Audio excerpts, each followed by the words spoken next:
Hey guys, how are you all? Welcome to Let's Start Story on What If Neglected Naruto was adopted by Mewtwo in Pokemon Universe Part 2. So do 4 blue hearts comment. Be sure to subscribe to our channel and like this video, and please share with your friends and watch till end. Also check out Patreon for I have upload Harry x Hermione uncensored spicy version, link in description. Naruto yawned noisily as he stretched his sore muscles. The distant sound of the popping sound from his back from his early morning workout session made him a bit tired. He's been exhaustively training to perfect a brand new ability Nova been teaching him. The Uzumaki had to be at his peak physically and mentally, it shows. Under that sky, a hue so gentle between cloud and baby blue. He watched each bird-like Pokemon upon the wing. It was one of those spring days with a kiss of coldness that somehow heightened the warm rays of the sun. Our favorite blonde paused to admire the flowers, to sense their aromas. To be in the moment with their transient beauty. Beyond all, it was a day of gifts, all there for merely noticing, for letting the steady nature given happiness in. The blonde was perched on one of the school building enjoying a quick snack of deluxe poke puffs from the local bakery nearby. Naruto wanted to treat Hikari to some of her favorite sweets, knowing she does not like going inside her Pokeball even to get healed at the Pokemon Center. She dislikes being away from him for too long and starts to throw a fit. The blonde sweat drops remembering the first time he brought Hikari to be healed at a Pokemon Center. She almost set the whole place on fire with V-Create determined in searching for her papa. She has gotten better each visit when getting her healed at the center. He usually sent them all a message through telepathy in advance. The buttery aroma of the poke puffs wafted tantalizingly under their noses. The blonde gratefully plucked a cake from the paper bag, wincing slightly from the still burning hot surface. Giving it an experimental bite, he was surprised to find how easily the spongy layer gave way to teeth and nearly gasped when his taste buds practically sang under the tangy flavor it was assaulted under as lemon curd oozed into his mouth. Almost immediately it was followed up with a nutty crunch from what he could only guess were thinly sliced nutty berries. It was unlike anything he had ever tasted before. Hikari was enjoying the taste of her poke puff. Naruto knew it was her favorite snack. Cake crumbs and smears of ching were all over her furry cheeks as she chewed the cake in delight as she seated herself upon her adoptive father's lap enjoying her treat. Naruto smiled, rubbing her soft ears, making her purr soft L.Y. before returning to finish her deluxe Poke Puff. Naruto massaged his throbbing temples as he glanced at the letter he received from Nurse Joy that was addressed to him by Professor Sycamore. The words seemed to blur together. Please come to the lab immediately, I have urgent news that involves you. Regards, Professor Sycamore. Naruto blinked rapidly and pressed his forehead onto the note, as if that old imprinted in his memory. I hope everything's okay, I have not gotten a call about an emergency. What do you think, Nova? The blonde connected to his strongest Pokemon using telepathy, wanting his input on this situation. It could be a situation only you can solve. I say wait until you arrive before asking any more questions, his friend stated before going back to sleep. The blonde groaned and glanced at his Poke-Tech watch made especially by the Devon Corporation. 12:30 p.m. He leaned forward onto his crossed knees and glanced at the cloudless sky before forcing his gaze back down to Hikari, quickly finishing up her sweets. The blue-eyed teen smiled softly, grabbing a clean cloth from his side pouch, cleaning off the leftover frosting from the small fire-type's face. When done cleaning Hikari, she took her spot on his shoulder before turning invisible just as the blonde pushed up onto the balls of his feet, making sure Hikari tightly held on onto him before making any sudden movements. With the reflexes of a leopard, the young teen gracefully soared over the rooftop of the school building. He jumped quickly from rooftop to rooftop, sprinting to the next building carefully that he would not be spotted. The Uzumaki landed just on the edge of the forest to the east of town without being seen by everyone, before concealing his presence to blend into the crowd, hurriedly heading to his next destination. Naruto looked at the small map connected to the letter leading to him, awkwardly standing in front of an archway of a massive garden maze. This route has several hedge mazes on the left and right sides. Before the blonde even stepped inside the entrance, he was called out by a young woman with brown hair, with green eyes. Her hair is collected and with a tuft of hair that protrudes from her forehead. She was wearing a tight black and red shirt, also wears tight gray pants, brown boots and a fanny pack worn on the waist. She had on a headset, composed of a microphone on her left and a camera on her right side. She introduced herself as a journalist named Alexa, working for the local Pokemon magazine. She had a Go-Goat following behind her waiting patiently. She was asking for a small interview from the blonde about his visit to Santalune City. Naruto gave the brunette a brief explanation for his visit, thinking to himself if he did not answer her, she may end up following him. Alexa handed the blonde a small bag full of various berries as a way of thanking the teen for the interview and congratulated him on his victory in defeating her younger sister, Viola, who is the gym leader of Santalune City. The blonde entering the park, a slight breeze rustles the leaves making them fall to the solid ground one by one. The teen was challenged to several battles along his way rough the massive maze before making his way to the center of the orchard. The route Naruto took was decorated with patches of different colored flowers, hedge mazes. The blonde stood still, casting his eyes to the big fountain known as Pearl Fountain standing in the center square, dedicated to acceptance and harmony. A group of gardeners is in charge of taking care of the hedge mazes. At the north end of the route lies a gate leading to Lumio's city. The blonde stood on a small hill overlooking the pearl fountain that had a little girl and her Cleffa smiling, splashing droplets of water at each, enjoying themselves. The blonde overlooked the extravagant fountain, admiring the sculpture. However, he noticed fast movement coming. It seems like the skater was losing control of his hard balance wheel. Careened over the dirt path and the wind whipped into his eyes. The skater was about to make a head-on collision with the small child and her Cleffa. The blonde teen did not think twice, he dropped lightly to the ground and began to sprint down the hillside, the wind whipped into his eyes. With lightning-fast reflexes leaving a blurred trail of yellow, Naruto scooped up the child and Pokemon Int. His arms in one swift motion and slid like a baseball player, his move digging a deep trench in the ground, holding on tightly to the two, making sure they were safe. A minor splash came from the fountain. Toin edge splashing droplets of cold water onto the blonde as he shielded the child and Pokemon from the mist. The random male skater pulled himself out of the fountain soaked head to toe. He was wearing a white t-shirt with a teal line in the middle and teal shorts and a white helmet. Another skater that was female with pigtails wearing a white wife beater and tight yellow shorts with a yellow helmet. Shouting at the male saying he was clumsy and an idiot. The mother frantically ran over to them, cuddling her child as both the little girl and pink Pokemon hugged Naruto for saving them. The worried mother thanking the blonde repeatedly as the two skaters bowed in apology to the small family before they went on their way. The blonde was about to turn away from the scene before being called out by one of the skaters. "Hey, you, I saw what you did," the girl called out. "I have no idea what you are talking about," the blonde stated, his blonde locks shielding his eyes from the pair's view. "Did see me activate my aura when I accelerated my speed?" the blonde teen thought as his eyes turned red for a split second. He turned toward the two skaters as the breeze blew his tresses a bit. His locks framing his face to get a good look at them but his eyes flashed a seriously blue color. The blonde's glacier eyes were cold, the teen about to erase their memories of the event. "Yeah, how you scooped up those guys, no problem, you're fast, dude," she shouted excitedly, exaggerating Naruto's cool display and saving the kid and her Pokemon from harm. Naruto breathed out a sigh of relief.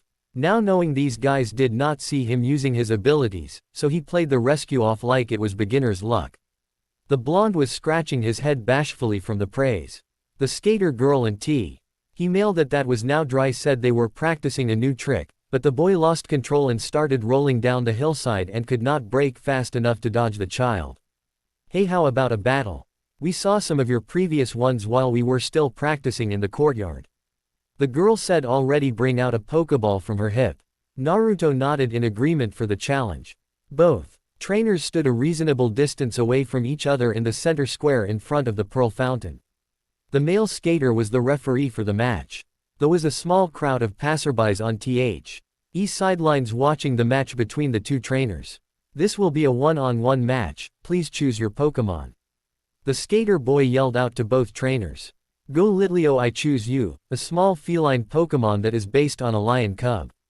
Its fur is mainly deep brown with tan-colored paws, ears, tail tip, and muzzle. It has an orange nose and a small orange tuft of fiery fur on the top of its head. The fire cub was crouched ready to battle. Litleo, let's see here. Naruto brought out his Pokédex scanning the cub.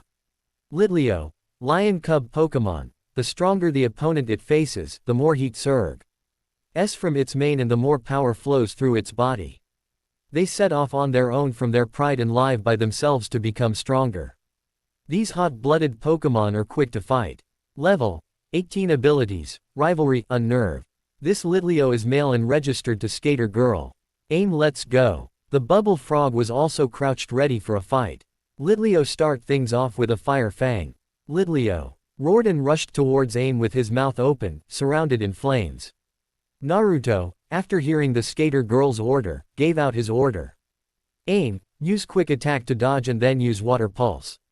Aim hops into action as he dodges Litleo attack, using his speed to circle the fire type. Froakie hits Litleo with Water Pulse, make the cub yelp in pain. Use Fire Fang once more. Litleo came back around to bite the Bubble Frog. Take the hit, then use Icy Wind when it's close. Aim, despite being confused by his trainer's order, trusted him entirely and releases a strong wind with sparkling blue snow in it at his opponent, which caused Litleo to wince slightly at the painful chill, but continued with his attack and bit down on Aim's leg, causing Aim to shriek in pain, not expecting Litleo to be so powerful. Everyone watching and even the Skater Girl were confused as to why he would order his Froakie to use Icy Wind, when the attack has hardly any effect on a fire type, and why he didn't plan to dodge the attack. The Skater Girl grinned, thinking this kid was a newbie trainer. Alright, Litleo. Now we got him. Use. Before he can act, Aim, use Pound. The Skater Girl yelled out a, what? In surprise as he watched as Aim's right hand glows white before punching Litleo in the face, making him yelp once again. No, Litleo. Everyone, who questioned Naruto's move before, now understood what he was planning and thought it was ingenious. Attacking Litleo close up, the damage that was dealt to Litleo was doubled, not to mention that Litleo was caught entirely off guard. The Skater Girl stared worriedly at her Pokémon, who was currently on the ground. Litleo, are you okay? Litleo, hearing the worry in his master's voice, slowly got up before he stared defiantly at Aim, who looked on in surprise, and roared out in affirmative. Litleo roared again in agreement while Naruto stared in genuine surprise at seeing Litleo getting up. Aim, use Water Pulse again, then when you're done charging it, attack with Pound. Aim immediately closed his eyes and charging up a Water Pulse, which steadily grew bigger. The Skater Girl, not wanting Naruto's Froakie to get the upper hand, quickly gave a command. Litleo, don't let him finish, use Takedown. Litleo growled and, due to the distance not being that short thanks to the last attack, quickly hit Aim with its body, breaking its concentration and dealing some damage. Litleo, though, winced slightly at the side effect of using the attack. Deciding to finish the match it with one move would be the best way to win, Naruto gave out his command. Aim, new plan. Get up close with Quick Attack and deal some damage with Pound. The Skater Girl at the same time gave her command. Litleo use Flamethrower while it's on the ground. Aim quickly avoided the flamethrower by doing a backflip and rushed towards Litleo, a white aura surrounding his body, and when he was up in the cub's face, he pounded the fire type in the face multiple times before jumping back. This time, the Skater Girl cursed while Naruto grinned. Great job, Aim. Let's keep up this pace and use Pound once more. As Aim was running towards Litleo, the Skater Girl yelled out. Litleo, use Flame Chair to get out of there, and when you're far enough, use Flamethrower. Before Aim could even think of hitting Litleo with Pound, Litleo's body was suddenly surrounded by flames as he charged away. This caused Aim, who was already in motion of hitting the cub, to miss, and Litleo used this opportunity to blast him with a flamethrower. Naruto quickly ordered Aim to dodge but wasn't able to in time and was hit. Alright, Litleo. Let's finish this up with Headbutt. Litleo roared out and rushed towards Aim, who was down on one knee in pain. Everyone waited with bated breath. As Litleo rushed towards Aim and waited for Naruto to give out an order, but were surprised when he didn't say anything. Unknown to them, Naruto was speaking to Aim using telepathy. How you are doing, Aim? Aim was a little surprised in hearing his trainer's voice inside his head but did not let it show on his face. I am a little battered up, but overall, I'm fine, Aim stated. Great on my command. I want you to jump while spinning and using the momentum, then use water pulse one more time. Aim nodded and stood up while Litleo was getting closer and closer. When Litleo was about a couple inches away, Naruto yelled out. Now! Aim immediately jumped while spinning his body counterclockwise, creating a blue sphere of energy from in between its hands. When Litleo was directly under him, Aim then fires the sphere at the tiny cub, which explodes into a wave of water, creating a small crater. Aim landed on the ground as he took some breaths while Litleo laid on the ground with swirls in his eyes. The male skater raised his right hand towards Naruto. Winner of the match is Naruto. Everyone in the crowd cheered at the fantastic battle between the two trainers. Naruto returned Aim back into his Pokeball, thanking him for battling with him, which he waved off while the skater girl recalled her. Litleo approached the blonde. The skater girl stuck out her hand with a big grin on her face, which made Naruto smile and grab with her hand. You win, Naruto. I hope for a rematch again someday. Next time I won't lose. The skater girl looked gratefully at Naruto before his face took on a determined look. We'll see. Naruto chuckled and let go of the skater girl's hand. The skaters gave the Uzumaki a brand new pair of skates of his own as an additional prize for winning. They taught the blonde a couple of advanced skating techniques before the teen continued on his way to Lumio's city. Two people dressed in all white stopped the blonde for continuing to the city before he can get through the gates. They introduced themselves as Sina and Dexio. They said they were the blonde teens, escorts to Professor Sycamore's lab in Lumio's city. Sina is a dark-skinned woman with black hair. She wears a white outfit with gray lines, consisting of a shirt with buttons and a skirt. She also wears white boots. Dexio is a light-skinned man with yellow hair. He wears a white outfit with gray lines, consisting of a shirt with buttons and some pants. He also wears white shoes. Lumio's city was a city of broad avenues and small places to sit and eat, to relax as folk went about their day. There were the sky towers in the center. What was once thousands of homes now took up less ground space than an old shopping mall. The rest was parks and wild areas, a chance to walk among nature or enjoy the trails on bicycles or taxis. They made the roads wide and the tower blocks tall. But even then, there were cars everywhere, restaurants, apartments, and late-night shops. I can still hear the cars and cannot imagine a street so busy as the blonde teen weaved between the people trying to keep up with the white-clothed duo in the lead. Once at the lab, Naruto was greeted by the professor main assistant Suzy, who apparently asked the blonde teen for a favor in waking up the professor. Suzy informed the blonde the professor has not been sleeping recently since he has been investigating new material on Mega Evolution and she was worried about the professor's health. That is why she asked if the blonde could talk to the professor to at least see if the middle-aged man can take the day off to rest. Suzy leads the blonde into the professor's private study before returning to her post. The blonde stepped inside the professor's private study, spotting the middle-aged man snoring, letting air out simultaneous. Naruto gave the professor a small nudge to his ribs, making him jerk awake to see the teen's smiling face. The professor fingers severely tangling in the messy, raven-black curls that lapped his bluish eyes, letting out a loud yawn. How long was I out? I hope it wasn't long. He asked, scratching his curly mane. I had to wake you up because your assistant said you did not get enough rest at all the last couple days. The blonde said, picking up a few stray news articles titling evolution theories. Hikari reappeared, floating off her adoptive father's shoulder to have a look around the library. Naruto let Hikari hover around the professor's private library to have a look around. I feel like I am a step closer in discovering more information about Mega Evolution. I become so restless I could not sleep a wink. He smiled, thanking Naruto in helping him tidy up the place before Suzy comes back to scold him for leaving his study a mess. When Suzy returned to the study, she was surprised in seeing the library spotless, and the professor was in full lecture mood about his latest discovery and wanted the blonde's opinion on his most recent findings. Suzy stepped forward with a tray of piping hot tea and some sweet dumplings for Hikari. I have made a hypothesis. I hope you can help me out with this, Naruto. That is why I needed you to come as soon as possible. I apologize that if the letter I sent to you was out of the blue and if you were troubled by my replay, there was just no one at the time who I could turn to with this type of information, the professor said, bowing in apology to the blonde teen. It's all right, Professor. I was worried if there was any trouble brewing, but you put my fears at ease now. So, what did you need me to do? The teen asked when finishing off his tea in one gulp.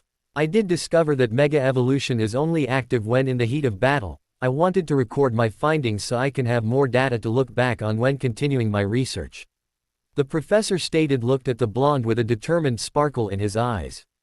A battle with me? The blonde asked, confused. Yes, I wanted to test this hypothesis with an experienced train. R that already has knowledge on Mega Evolution and already has a Mega Stone on hand. I do not mind helping out, but where are we going to have this match? The battlefield outback looks like it is still under construction. The teen thought in confusion as Hikari flew over to him as soon as she finished off the rest of the dumplings from the tray. The mythical Pokemon soon made herself comfortable inside Naruto's cloak to relax. Do not worry about that minor detail, follow me please. The blonde teen watched the professor with his assistant Suzy followed dutifully behind the pair. Their feet take steps across the glossy tiles. Naruto high-top sneakers next to the shined-pointed toe leather shoes of passing scientists and researchers minding their business. The group was soon led to a double metallic door. The professor typed in a series of codes before the steel doors revealing a hidden elevator. The elevator had white marble walls, a blue carpet, a silver handrail, and no buttons. Professor Sycamore pressed his hand against a small glass panel. A sensor read his fingerprints, verified them, and activated the elevator. The doors slid shut, and the elevator descends to the ground floor without stopping. Naruto was awestruck by the concealed elevator. It seems like nobody else ever used it. Nor did it ever stop at any of the other lower levels in the building. Looking down he could see an area from the glass window inside the elevator, the seemingly endless square tunnel illuminated only by the chinks of light in the form of a battlefield. The lift soon grinded to a halt. The visitors stepped out while Hikari re-emerged flying out of Naruto's tattered cloak to see the sights. Whoa, I did not know you had an underground battlefield, Professor. The blonde sated, inspecting the arena as Hikari hovered around the glowing lights surrounding the field. Yes, we mostly use this arena if the battlefield in the garden is getting renovations done, but then again we do not use this one too often. Suzy said with a smile. So how do you want to do this? The high-spirited blonde said, making his way to one side of the field as Hikari hovered around the blonde, taking his side of the arena. That is why I insisted on Suzy to come along so she could record our entire battle to document more data when reviewing further on Mega Evolution. The professor stated while Suzy was sitting on the stands waving over to the pair, the camera in her hands ready to record every detail of the upcoming match. Since we don't have a referee, let's just end the match when one Pokemon, or both, cannot continue. Professor Sycamore yelled out. Sound good to me. The Uzumaki nodded in agreement. The professor reached inside T's lab coat, pulling out a Pokeball, calling out his partner first. Garchomp, help me out, a bipedal shark-like Pokemon colored mostly red and dark blue. On its head, it possesses two horn-like appendages and a star-like yellow mark on its snout. Its arms have one claw each. And triangular fins emerge from its elbows and back. The dragon had a multicolored stone around her neck. A Garchomp, huh? The blonde said with a smirk. I can tell this Garchomp does not much battle experience. Unlike Cynthia's monster of a Garchomp, Naruto thought with a sudden chill just thinking about the monstrous Pokemon. Toru, stand by for battle. The blonde threw out his friend Ball. The she-dragon came out in a thunderous roar, making debris scattered across the entire field just from her appearance out of her Pokeball. Ready to battle, Toru? Ah. The green dragon turned around, jumping the blonde. The colossal dragon nuzzled Naruto lovingly while wagging her huge tail joyfully, giving him affectionate licks to both his whiskered cheeks. I know, I love you, T. Ooh girl, the blonde grinned weakly as she finally let her master up from the ground when he gave her an affectionate pat on her scaly head. She really affectionate toward you, the professor sweat drop. Pet in seeing the one of the most intimating Pokemon he knew wanting to be stroked like a pleased skitty. Yes she is, but I do not really mind, just like a switch as soon as Toru entered the battle. Field, she glared her opponent with such intensity it made Garchomp slightly flinch, making the land shark step back a bit. There was no softness in that gaze. Garchomp, use flamethrower. Professor S. Wykamore shouted as Garchomp fired an intense stream of flames. Toru, protect. Naruto shouted as Toru skillful created a blue shield in a split second to protect herself against the flamethrower. He flamethrower tried to penetrate the shield, but the protect was too strong. Impressive. I'll need to bring it up a notch. Okay, Garchomp used Dragon Claw. Professor Sycamore shouted as Garchomp's CL. Oz glowed green as she charged toward Toru. Toru, counter with your Dragon Claw. Naruto shouted as Toru claws extended in length which glowed green as she charged at Garchomp. The two Pokémon engaged in a heated close combat battle in the air as Garchomp would claw at Toru and Toru would swipe at Garchomp. Toru blocked Garchomp Dragon Claw and managed to uppercut Garchomp in the face, but Garchomp slashed Toru wing, causing both Pokémon to back away from each other after their attacks. Garchomp felt some pain, but Garchomp and Professor Sycamore saw that Toru wing rapidly healed and the wounds were gone. How did Taurus wing heal so fast? Professor Sycamore asked confused. I had her use Roost just as the two of them separated from each other, when you were distracted from looking at Garchomp injuries. You took your eyes off Toru. The professor was vastly impressed by the teen's speedy battle tactics. All right, that makes this interesting. Professor Sycamore said. You have no idea. Toru use Hydro Pump. Naruto shouted as Toru fires a powerful stream of water at Garchomp. Garchomp, counter it with Flamethrower. Professor Sycamore said as Garchomp let loose a powerful flamethrower that hit the Hydro Pump and cancelled it out. Now use Garchomp. Garchomp's front claws glowed as she flew forward. Toru used Steel Wing. Naruto shouted as Toru flew ahead head first, her wings gleaming a metallic silver as the two Pokémon clashed midair. Garchomp used Hone Claws to jump up. Professor Sycamore shouted as Garchomp claws were shrouded in a dark aura. The ground dragon jumped higher into the air. Toru speed up, by using Dragon Dance. Catch to Garchomp. Naruto shouted as Toru body becomes surrounded in a red and pink dark aura as she rapidly caught up to Garchomp in no time. Use Zen Headbutt. Toru head glows blue, and her head becomes surrounded by a see-through reflective shield. She zoomed into the air and bashed right into Garchomp, causing Garchomp to fly through the air in recoil, but it quickly recovered. It growled at Toru while Naruto kept his neutral expression on his face. Toru Zen Headbutt again. Naruto shouted as Toru sped through the air and bashed into Garchomp again, sending it flying through the air before it regained composure. It growled at Toru even more as it was getting pissed. Toru, now use Shadow Claw. Naruto shouted as Toru shifted her claws that was shrouded in a familiar shadowy aura. Toru then swung her claws forward and launched a faint aura of sharp claws of dark energy at Garchomp. Garchomp charged forward with Flamethrower. Professor Sycamore said as Garchomp flew forward and fired its Flamethrower, barreling right through the Shadow Claw. Now, Dragon Claw. Garchomp's claws glowed green as it clawed Toru, but she swiftly dodges the greenish claws.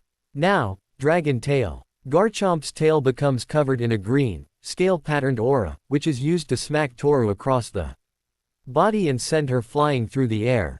Toru flew through the air before her regained composure and stopped. Toru, use Fire Blast. Naruto shouted. Garchomp, Hyper Beam. Professor Sycamore said, as the two launched their respective attacks. The two beams clashed, causing an explosion. Garchomp, use Iron Head. Garchomp body becomes surrounded by a white aura, and she slams her head at Toru and bashes her hard into the ground. Toru got up, a bit hurt but the damage wasn't that bad. Toru, use Earthquake. Naruto shouted as Toru stomps the ground with her feet, causing the battlefield to shake violently. Garchomp was hit from all angles by the violent tremor. Now, use Roost. Toru body then glowed white as she began to regain her health and strength. Garchomp, Dragon Rage. Professor Sycamore shouted as Garchomp glows light blue. She then fires a powerful blast of blue and black energy in the shape of a dragon which exploded out from her body engulfing the entire battlefield. Toru, quickly in the air. Naruto shouted as Toru flew into the air to avoid the blast from the aftermath. Toru, use Heat Wave. Naruto shouted as Toru lifts her head into the air and spreads her wings and then flaps her wings, creating an orange gust of heat that hits Garchomp dead on, damaging the land shark. Garchomp, in the air, then fire back with Flamethrower. Professor Sycamore's 8 as she glided in the air firing a flamethrower. Toru swiftly dodges the stream of flames with no any trouble. Your Salamence is a formidable Pokémon, Naruto. Professor Sycamore said as his Garchomp hovered down and landed on the ground. Thanks, and Garchomp is really strong, Naruto said as Toru floated to the ground as well. I know, she's one of my hardest working Pokémon and a fierce fighter. Let me show you what our bond can achieve. Garchomp, are you ready? Professor Sycamore asked as Garchomp roared in approval. Then, let's begin. Keystone, hear my call and feel the bond between my Pokémon and me. Mega Evolve. Professor Sycamore shouted as he touched his glowing keystone on his headband, which released waves of yellow energy. The stone on Garchomp's necklace glowed as it released waves of blue energy. The blue and yellow energy waves collided, combined and then moved into Garchomp's stone. Garchomp then exploded in a burst of purple energy as her body began to evolve. Her body grew larger. Her claws extend into scythes, and her body is covered in more spikes with 2 red spikes. Garchomp roared out as the Mega symbol appeared in front of it before it disappeared. Mega Garchomp. Professor Sycamore said with a smile as Naruto was amazed at what just happened. Amazing, she Mega evolved on her first try too, Naruto said as he saw Garchomp changed form. We have been practicing on our own a few times. Therefore, this is not our first time Mega evolving, but this is our first time using this form in a real match instead of a mock battle, the professor informed the blonde. We won't disappoint you then, Naruto fired back. I know you won't. Now Garchomp, use Dragon Pulse. Professor Sycamore shouted as Garchomp fires a multicolored dragon-shaped beam of energy from its mouth that was at least twice as powerful than any original one. It fired through the air and was heading straight towards Toru. Toru, use Hydro Pump. Naruto shouted as Toru fired the stream of water. It launched at Garchomp, the Dragon Pulse bashed right into it, making both attacks conceal out. Toru hovered close to the blonde teen's side waiting for her next orders. Man, that power increase. Naruto said as he saw Toru recover from the head-on collision with that powerful Dragon Pulse. We'll have to be careful. Toru, use Stone Edge. Naruto shouted as Toru forms white circles of energy which quickly become sharp gray stones. She then fires them at her opponent. Dodge at Garchomp, but the attack hit Garchomp head-on. After the attack stopped, Garchomp bent down to one knee in pain.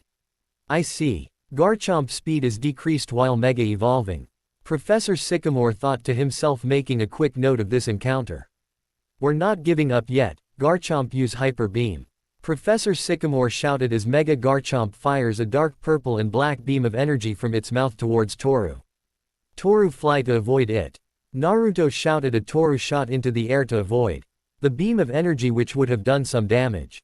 Now, use Aqua Tail. A stream of water spirals around Toru's tail. The dragoness then flips around, hitting Garchomp hard, knocking her away about 10 feet and doing some damage. But Garchomp was still on her feet. Now Toru, finish this up by using Draco Meteor. The blonde shouted as Toru fired a giant orange orb high into the sky. It then broke up apart into dozens of falling meteors of dragon energy that hit the ground. Jump while dodging it, Garchomp. Garchomp dodges a couple of the beams of raining light, but the third one had Ow power combined with the damage done by the previous two that it smashed and hit Garchomp hard enough to knock her out of the sky and down to the ground hard, making a large crater. Garchomp looked like it was ready to keep fighting but fell forward, reverted back to its standard form before fainting. Professor Sycamore hurriedly ran ahead to make sure the ground dragon was okay. Toru, are you okay? Naruto shouted as the cloud of dust and debris from the impact dissipated. Naruto saw Toru flapping her wings eagerly. She looked like she was ready to keep fighting. The blonde patted Toru's head as she landed in front of him, purring. You were great, girl, now get a nice long rest, Naruto said as he returned Toru to her friend Ball. Garchomp, return. You did great today, Professor Sycamore returned Garchomp to her Pokeball. The two adults came up to Naruto as he clipped the friend Ball to his belt. Naruto, that was an amazing battle. Professor Sycamore shouted as he walked up to Naruto. Thanks, Professor. Naruto replied with a smile as he patted Hikari on her head when she landed on his right shoulder. It was impressive how you handled the battle, Suzy said holding the tape recorder. I'm very proud of you, Naruto. Not only for the battle but for how you acted during it and at the end. Professor Sycamore said with a smile as Naruto beamed at the praise. Now come on. Let's head back upstairs and have lunch. I cannot wait to re-watch that battle. Professor Sycamore said as they left, leaving several craters and a destroyed battle arena. Naruto left the lab in a hurry, not wanting to be wrapped up in too much of Professor Sycamore's investigations, so the teen soundlessly slipped past the lab staff, making a quick exit out the back door. The blonde walked through the busy streets trying to make his way through the crowded plaza. I could just teleport myself out of here, but there are too many witnesses, the blonde thought while exploring the city a bit. Or he got swept away again by the crowded streets. I should just head out onto the next gym instead of wasting my time here. The blonde thought before noticing a huge horde of people flocking in front of a clothing store. The blonde was curious, so he made his way over to the crowd. Hey, what's with the huge crowd gathered around for? The blonde asked. You don't know, Diantha is in the city and he is here posing for a new fashion magazine, a random female fan said. I heard she was here to star in a brand new movie that is coming out this fall, an excited girl shouted in eagerness. I cannot wait for the movie's debut. Diantha is so amazing and beautiful, some other random preppy girl gushed in excitement. I heard she is doing an exhibition match later on this afternoon, let's go see it, another passerby stated. Yeah, I heard about that too, I can't wait, I know it is going to be incredible, another bystander agreed. Hey, that sounds pretty interesting, let's go see the match. I never go. TTEN, a chance to meet this region's champion, Naruto thought as Nova and the rest of his team agreed in watching the battle. Before the young teen departed, he felt a pair of eyes watching him, but the blonde teen did not feel any malice from the gaze, just curiosity. Naruto did not think too much on this matter before shrugging his shoulders, walking away from the clothing store's massive display window, not interested in the curious gaze following his form when he strolled by. Naruto headed to the upper part of the stands to lean over the steel railings of the stadium to get away from the crazed fans as well as a better view of the stadium's field. You could feel the adrenaline from the pitch to the stands and flowing right around the stadium. It was the sort of tension people crave because it comes right before the elation. Maybe there is something about that, the possibility of joy rather than the certainty, that makes it all so much fun. Here we are at the Luminous City Stadium with this exciting live event. The victor of the Seniors Battle Tournament of Brackish Town has formally challenged the Kalos region's champion Diantha. I'm your host Gabby, and this is Pokemon Spotlight bringing you this cool battle. Gabby shouted with excitement as the roaring crowd cheered on with her. They are trying to spice things up even though this is an exhibition match, not a full-on competition. But the crowd seems to be loving the hype, I guess. Naruto started to sweat lightly. Naruto thought this would be a great chance to see the Kalos champ in action. The blonde teen then grasped Aim's Pokeball, releasing the bubble frog in a flash of light. Come watch this battle with me, Aim. This will be a great experience for you to see a champion in live action. Aim nodded in agreement, hopping up onto the steel railing to get a better view of the field next to his trainer. The blonde watched the champ's opponent called Magnus walking onto the field with such self-confidence. What n? Naruto could see Magnus was a muscular guy, with short brown-black hair with gray eyes and wears a dark blue shirt over a burnt orange track jacket with shoulder pads, navy blue fit pants, and black combat boots with blue laces. Soon enough the roar of the crowd seems to be turned up to max levels when the Kalos champion stepped out onto the battlefield while waving to the massive crowd with a bright smile. Diantha was wearing a fairy-like white outfit with lots of gold trim. She had short light brown hair, designed in a somewhat star pattern, light blue eyes, and violet eyeshadow, with a white choker and white long-sleeved blazer with lapels that possess large buttons and also a small collar. The blazer finished with 3 petal-like ends and the sleeves have 2 golden lines on the cuffs. 2 lacy objects on the back of her outfit that resemble cloud-like wings that are likely to be connected to the blazer. She was also wearing a simple white shirt with 2 golden lines near the end of the shirt. Finishing her attire, she is wearing short white pants and low high-heel boots with the color of white. She is also wearing a necklace that looks like a mega crystal. Okay, this match will be a one-on-one battle. The winner will be decided when they knock out the opponent's Pokemon. The referee shouted as he raised a red flag towards Magnus and a green flag towards Diantha. Magnus and Antha nodded at each other and prepared to start before they heard the sound of the announcer. I choose you. Absol Gardevoir. Magnus and Diantha called out their Pokémon. Magnus Absol appeared in his side of the field. And Diantha's fairy, psychic Pokémon appeared on her side of the field with a flash. The blonde held up his Pokédex for both Pokémon for more data. Absol. Disaster Pokémon. Absol Can foretell the coming of natural disasters. It lives in a harsh, rugged mountain environment. This Pokémon very rarely ventures down from the mountains. It senses coming disasters and appears before people only to warn them of impending danger. Abilities. Pressure, Super Luck. This Absol is male and registered to Magnus. Absol has a dark blue face with a short, cat-like muzzle, a small, black, triangular nose, a side-like tail, and sickle-shaped growth on the right side of its head. The blonde then checked Gardevoir. Gardevoir. Embrace Pokémon. Gardevoir can read the future. If it senses impending danger to its trainer, this Pokémon is said to unleash its psychokinetic energy at full power. This Pokémon has the psychokinetic power to distort the dimensions and create a small black hole. Its power peaks when it is protecting its trainer. Abilities. Synchronized Trace. This Gardevoir is female and registered to Champion Diantha. Wild Gardevoir flowing white gown that completely covers its legs, giving the appearance that it is floating. Gardevoir have long, slender, white legs underneath their gown. The inside of its gown is green in color. Most of its face is obscured by its green hair, with only some white, and its large pink eyes visible. It also has long, slender arms that are green like its hair. Naruto looked overseeing the white fur over on Magnus Absol Spike while growling, ready to start the battle. Both trainers ready, now begin. The official said, signaling the battle to now start. Absol use quick attack. Magus called. Absol lunges at the fairy type at a speed that makes it seem almost invisible. Without even a command, Gardevoir dodged gracefully into the side, evading the attack before it has even gotten close. Magnus tried again with Absol's quick attack, but it missed every time. Wow, I never have seen a Gardevoir move so fast. The blonde thought to himself, very impressed from the champion's top Pokémon display of speed. Surely, he has seen Pokémon who has moved fast, but never this fast. Diantha's Gardevoir speed just might be on par with Cynthia's Lucario. It's so fast. Magnus cried out in his mind, never expecting the psychic Pokémon to avoid every single attack from his Absol.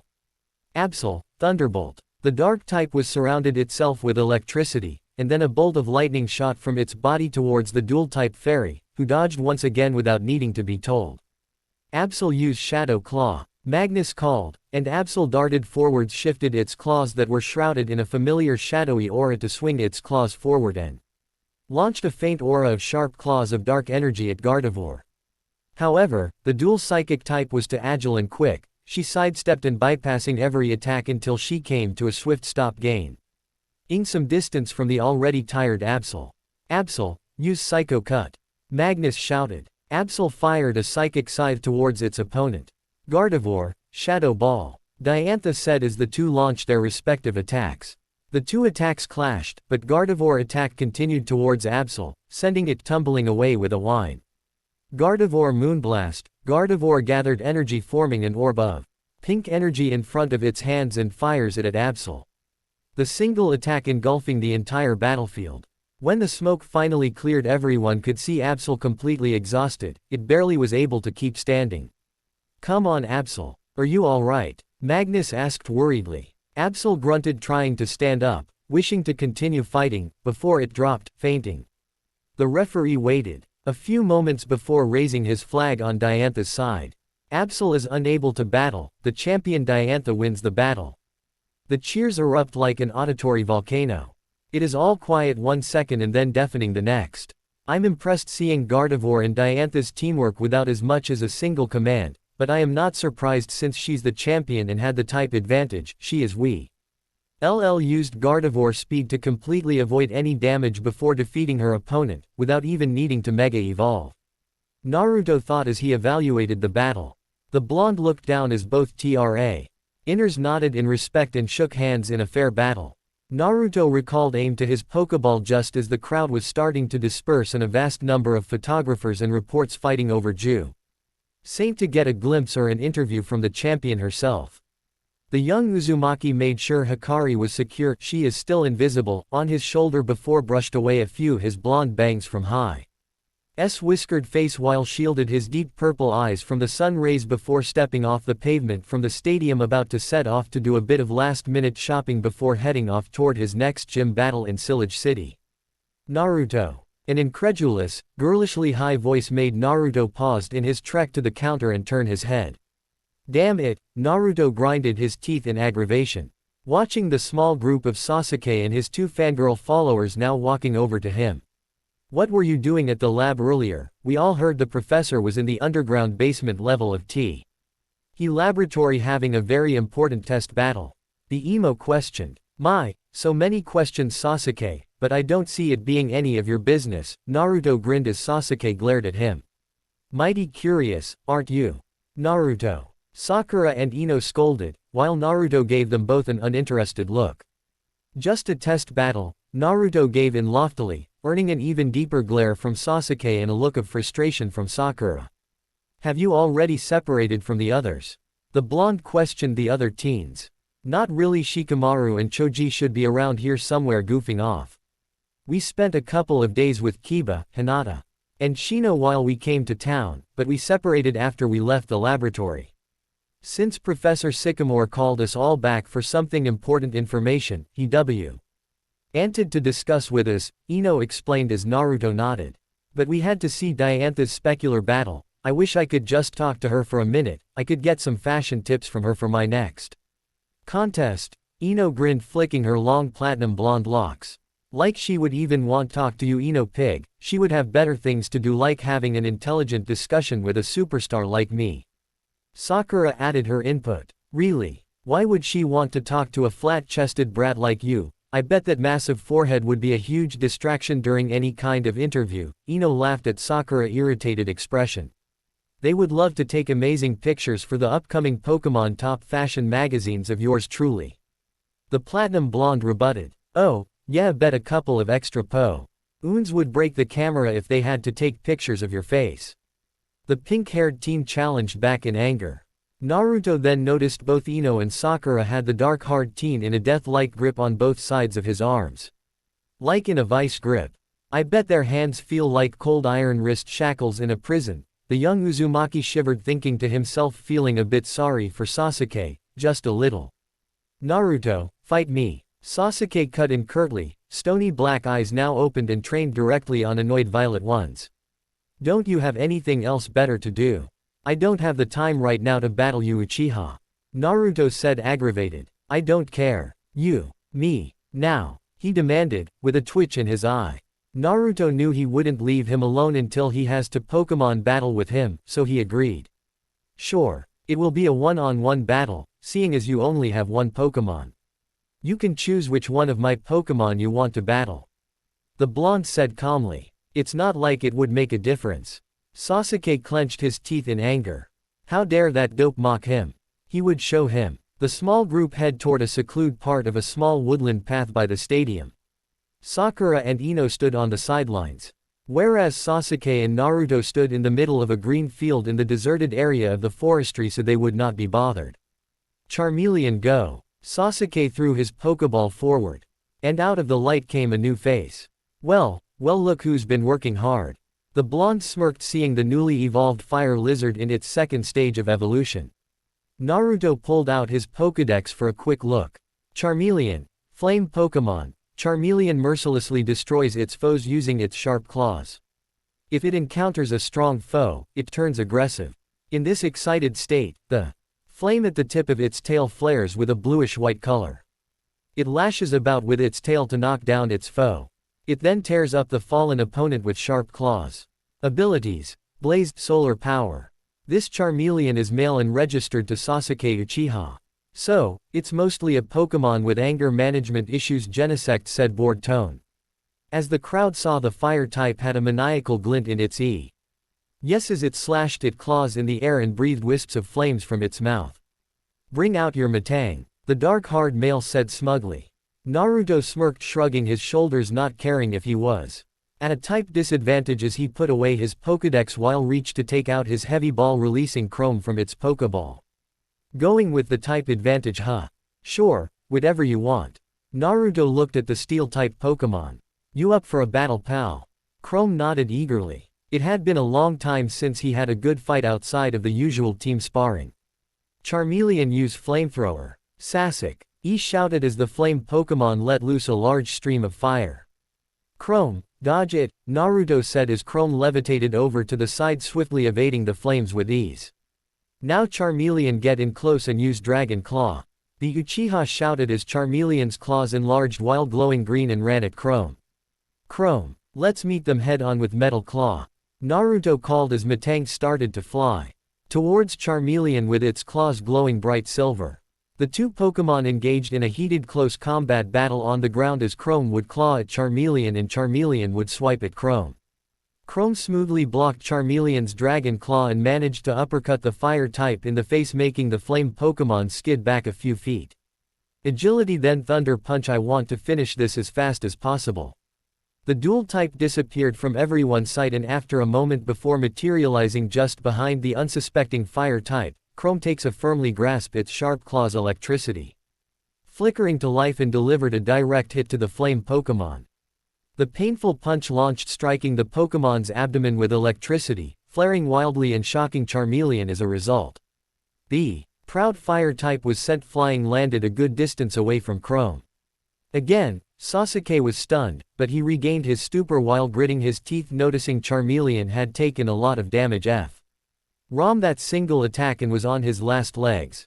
It is really powerful to take a direct hit from Chrome's Thunder Punch and still standing. I'm impressed, Naruto commented while nodding, really meanie.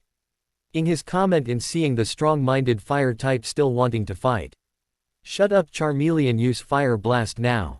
Flames trickled from the fire type's jaw, as the flame on his tail burned even more brightly than ever before, it being in the presence of a powerful opponent. Charmeleon then releases a powerful star-shaped stream of fire from its mouth at the steel type. Impressive, but it's time to finish it. Chrome Zen Headbutt. Sasuke wasn't even able to give a command to his Pokémon before the steel type came hurtling towards Charmeleon. Covered in a blue glowing, its body became surrounded by a see-through reflective shield. Chrome zoomed into the air, not in the least caring of the scorching flames covering its body as it collided into the flame Pokémon with great force. The power of that move alone was enough to send the fire type hurling towards a tree, where it made a dent. Chrome took slight damage from the recoil and the head-on collision from the fire blast. The steel type flinched, but it went unnoticed by the Uchiha, who was gritting his teeth in anger while looking at his starter Pokémon. See you, Naruto calmly said as he recalled Chrome to its heavy ball, nodding to the steel type for a job well done, and began to leave. You, the Uchiha addressed towards the blonde-haired boy. Naruto and Hikari, she is still invisible, on his shoulder, turned, showing their irritated look on both of them. How are you this strong? That is none of your concern, Naruto simply said, and turning away from the group of teens once again. Hey, did I say you can leave, you worthless orphan? Sasuke's ego did not falter. As the Uchiha grabbed the blonde roughly by the shoulder. The Uchiha did not expect for 1 second for Naruto to immediately twist around and grab Sasuke's neck, with red eyes filled with irritation. Black cold eyes met bright crimson. The Uchiha felt the physical strength the blonde had. Naruto could easier crush his windpipe if he wanted to.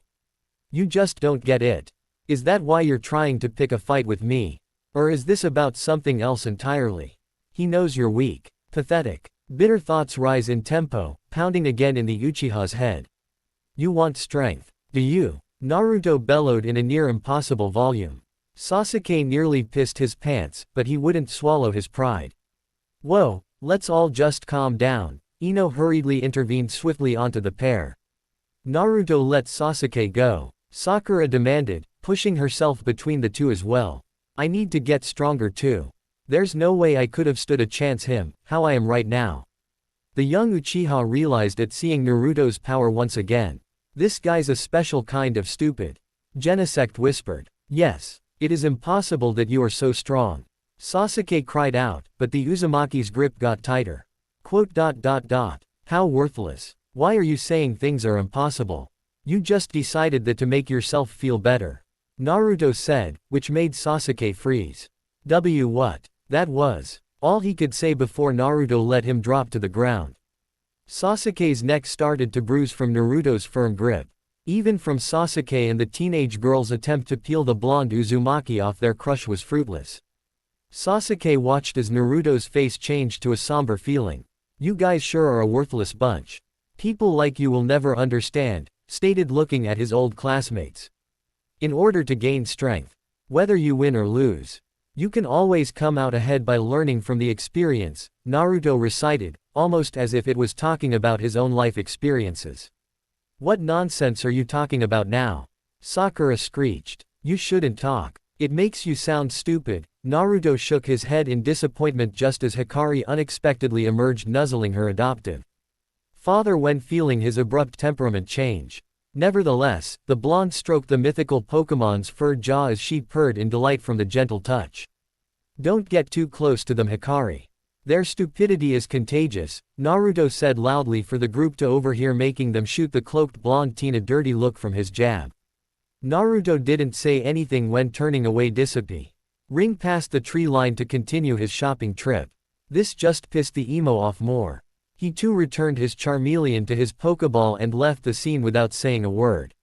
Sakura let out an exhausted sigh as she stared as Sasuke walked off, unable to comprehend how her handsome Sasuke could lose to such to Naruto once again so quickly. Before her face gained a scowl, still thinking the BL.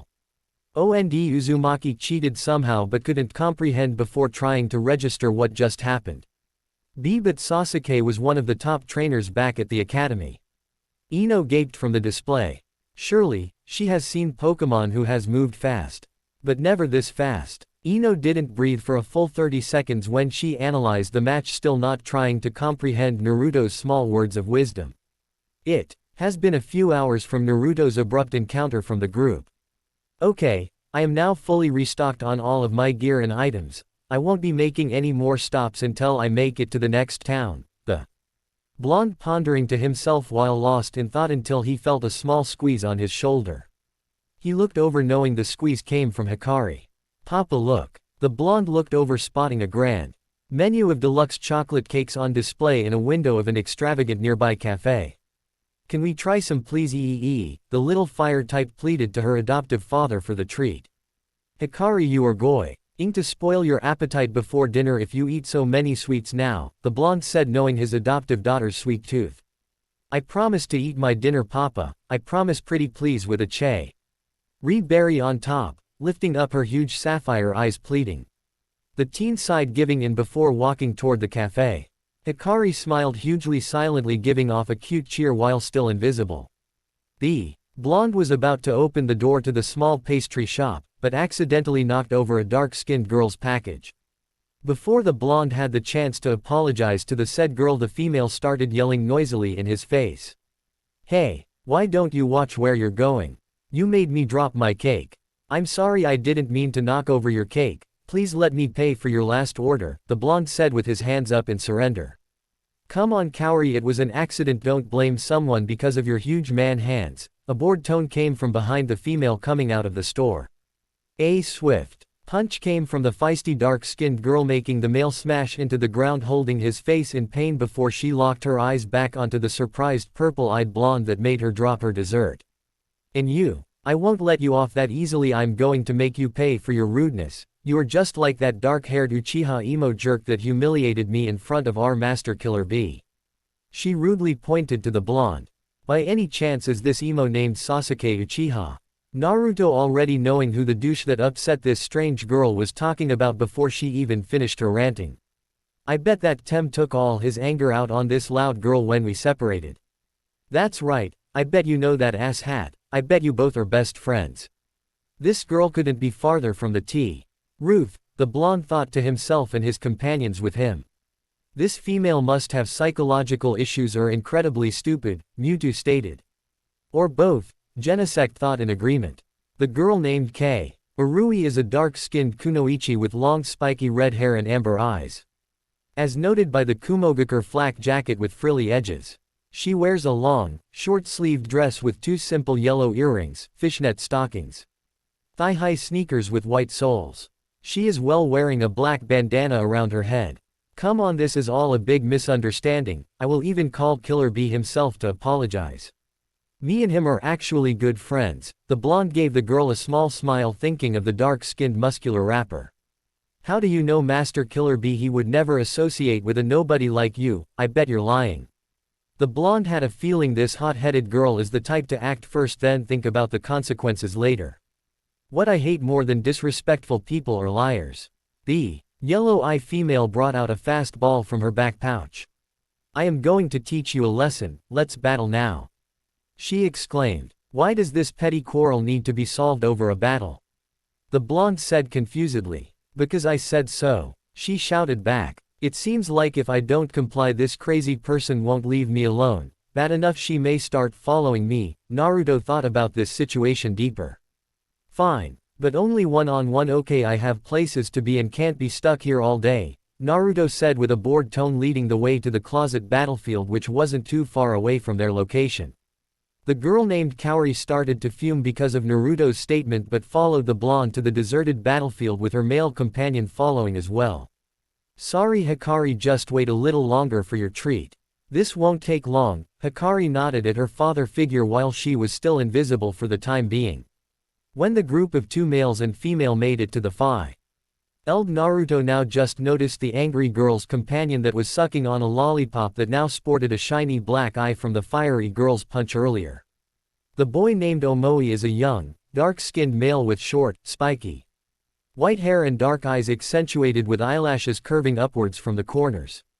He wears a dark outfit consisting of an overlong shirt with a hood, with red bandage hand guards, shin guards, along with a Kumogakure flak jacket and black sneakers. That has got to sting, Naruto thought as he saw the other male eye was completely closed shut from the swelling. So, see, we are doing a one-on-one match. Are there any other rules we need to put into account?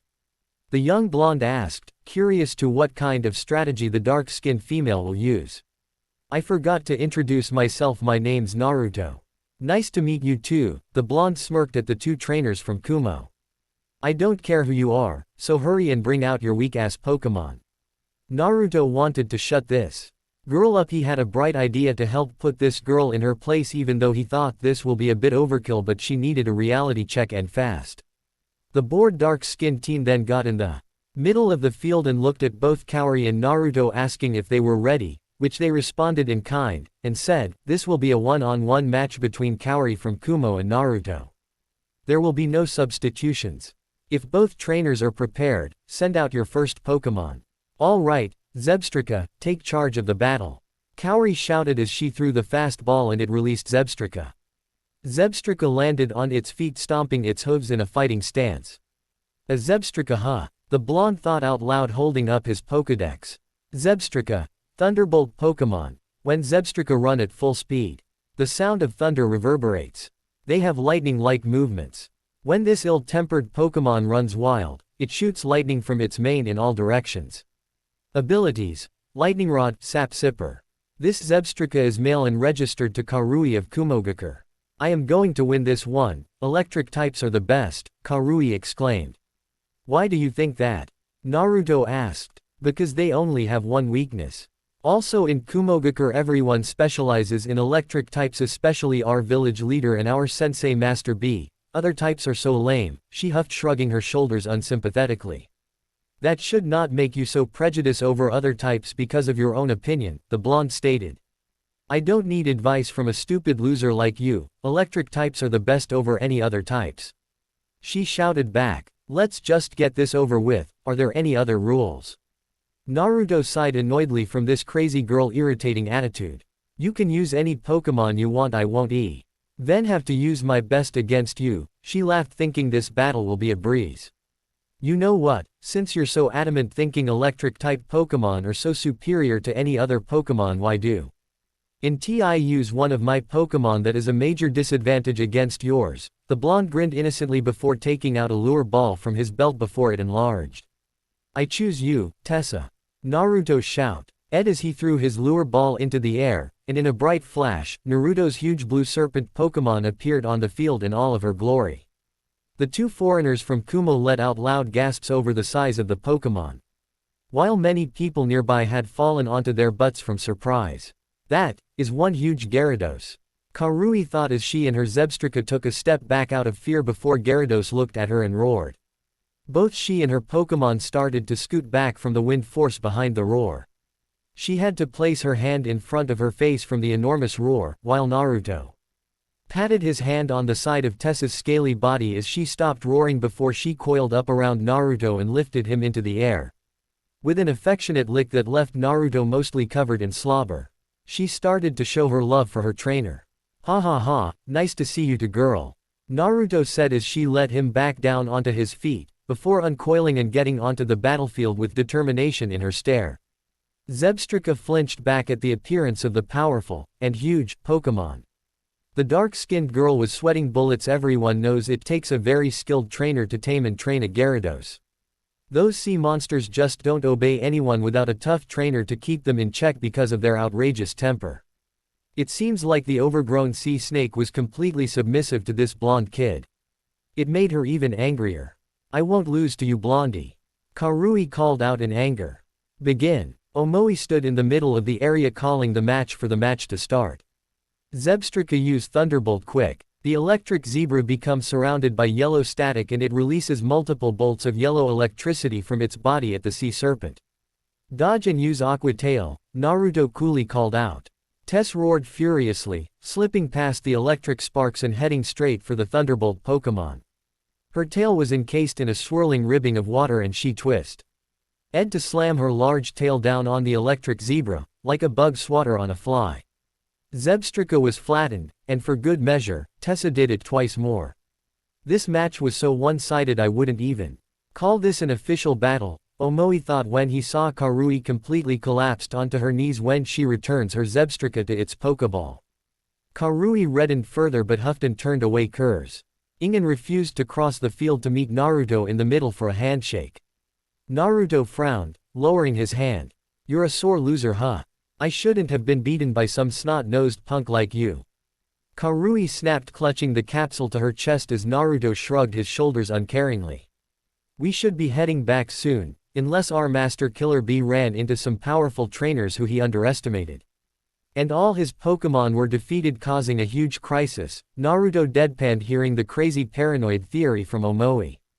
"I am serious, that was a good battle. I hope to battle you again someday." Naruto smiled over to the fuming redhead, trying to be polite. "I don't need your pity," she said, stomping away in a bad mood from the field with her male companion following behind while shooting a small wave back to the Uzumaki as a quick goodbye. Naruto snickered and looked at a confused Hikari as they left the unexpected encounter without noticing the presence of someone following the pair. The pair arrived at a small cafe called Café Soleil. The blonde teen sat in the back corner of the shop away from prying eyes as Hikari stuffed her cheeks full of cake without anyone noticing. The coffee table in the corner of the shop was concrete with sand embedded in the top. It always reminded him of the sandy beaches of the Alola region.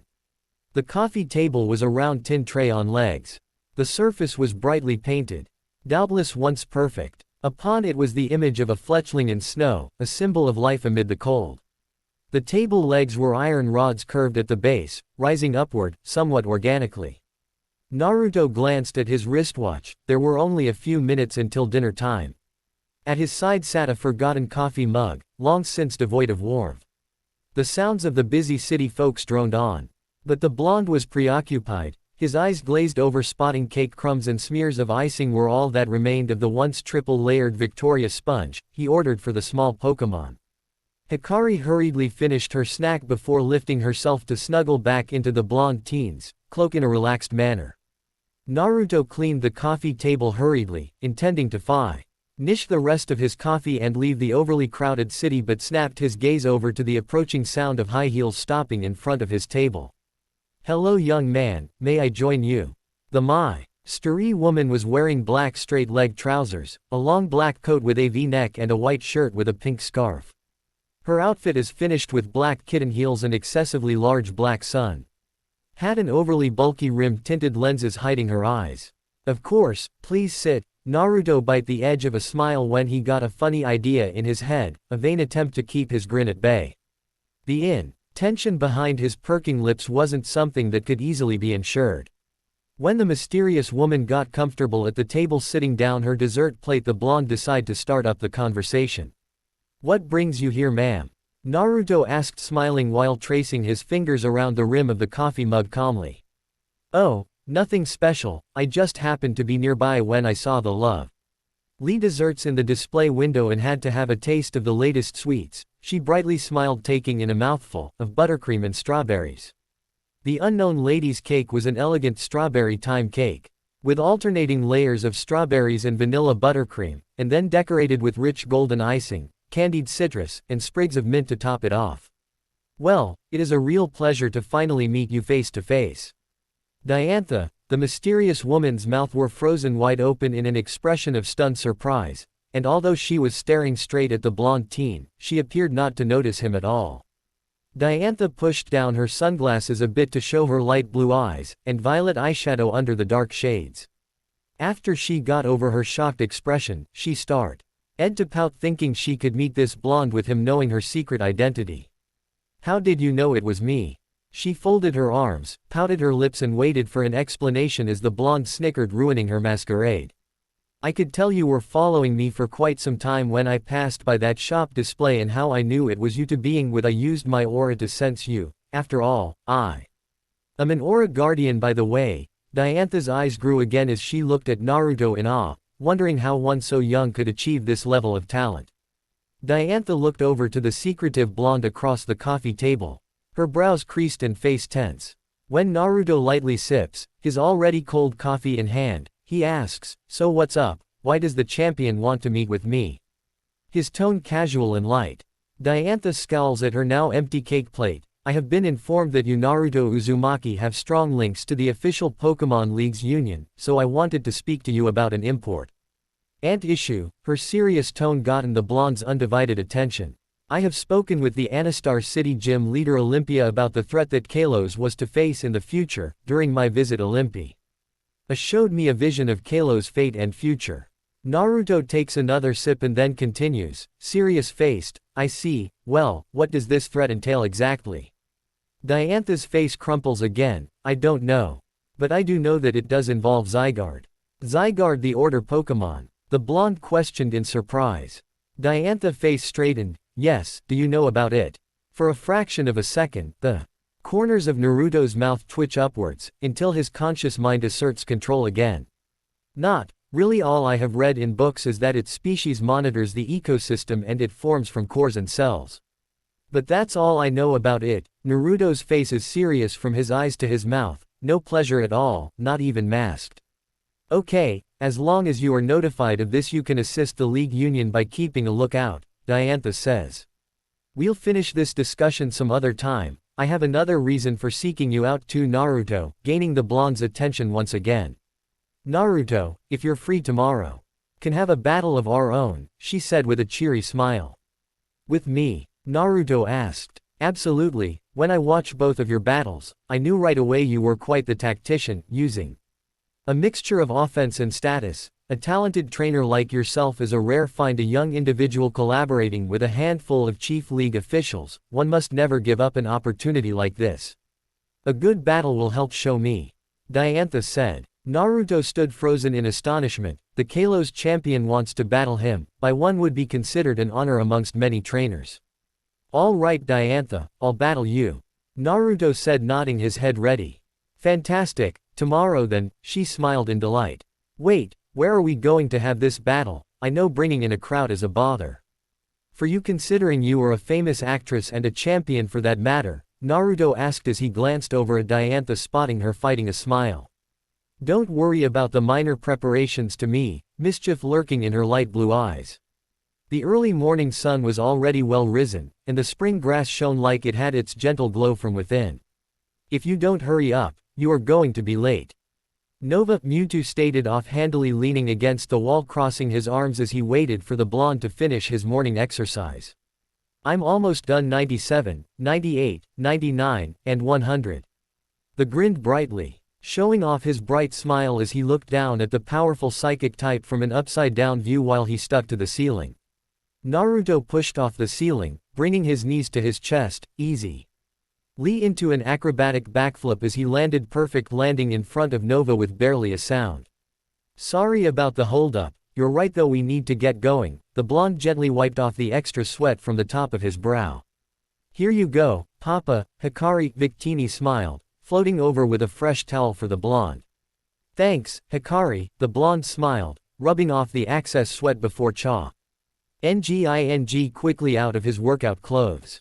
Naruto was wearing black shorts and a burnt orange tank top, which showed his impressive developing arms and showed an outline of a six-pack forming. Nova return. Ned himself to his master ball before the blonde teen finished packing up his gear and necessities before rushing out the room, while Hikari hurriedly turned invisible while grabbing onto the teen as the pair hurried out. The air felt cool combined with moisture Naruto always felt when he yawned while stretching. Though it was late enough for bright light, it was early enough for the streets to be almost deserted. Perfection. Naruto slept at the Luminous City Pokemon Center, and they got up early around 8 a.m. to get ready and eat a quick breakfast with Hikari. The blonde arrived at 8:45 a.m. at the same cafe he met Diantha yesterday. Naruto looked around, spotting early morning businesses and other restaurants had just started to open up and get busy. People were off to work, kids were off to school or busy playing. The blonde couldn't spot Diantha anywhere. Where is she? Hikari questioned. I guess she's not here yet, Naruto said, leaning against the wall in a relaxed manner. Right when he blonde was about to check his wristwatch, he felt someone behind him. He was about to counterattack but then felt the person was no threat from their aura. A black glove have pulled the blonde into the dark alleyway away from bystanders on the street. Diantha looked dismayed, like she was running for her life and looking over her shoulder like someone was hot on her tail. She was wearing black straight-leg trousers, a long black coat with a V-neck and a white shirt with a pink scarf like yesterday's disguise. What's wrong, Diantha? You're acting like a pack of Houndoom were after you. Naruto scared as Diantha seemed kind of nervous as she laughed nervously, trying to change the subject. What? No, it's nothing, Chuckles. She said. Naruto was not convinced in the slightest, but he had let the matter go for now. Alright, are you ready? Yeah, I am, but where are we going to battle? The teen questioned. Diantha smiled while bringing out a single Pokeball, releasing her Gardevoir. Gardevoir, if you please. Gardevoir placed her hands on both trainers' shoulders as she teleported them away in a flash. Naruto looked around to where exactly they were teleported to. There was no trace of civilization in this wilderness apart from a worn-out path that snaked through the blanket of grass. Feeling my lungs bursting with fresh air, I observed the sunlight cascading down a gap of clouds into an azure blue lake. Around it, the vegetation was lush with dew and resembled an ocean waving in the breeze. I could have easily teleported us away from the city if given the opportunity, but is fine too. Better to keep everyone guessing. The blonde looked back at Diantha, nodding impressed. Wow, this place is amazing. Where are we exactly? Asked as the blonde tilted his head up, spotting a path fade into a void of mist and bare twigs. This is a small area just outside of Luminous City. The other paths continue onto Route 5, leading to Versant Road, she explained. Also, don't worry about other bystanders seeing us. I made a few phone calls to have this area off limits for a few hours, so please go all out, she stated in a confident tone as Gardevoir stepped by her side on one side of the path. I promise not to disappoint you, Naruto said as he and Diantha stood apart from each other and got ready to battle. I know you won't. I caught a bit your battle yesterday, I must say I'm impressed. Not many trainers can battle the way you do, Naruto scratched his head sheepishly. So, since we are the only ones out here, what are the rules to this match? The young blonde asked, putting down his bag to the side.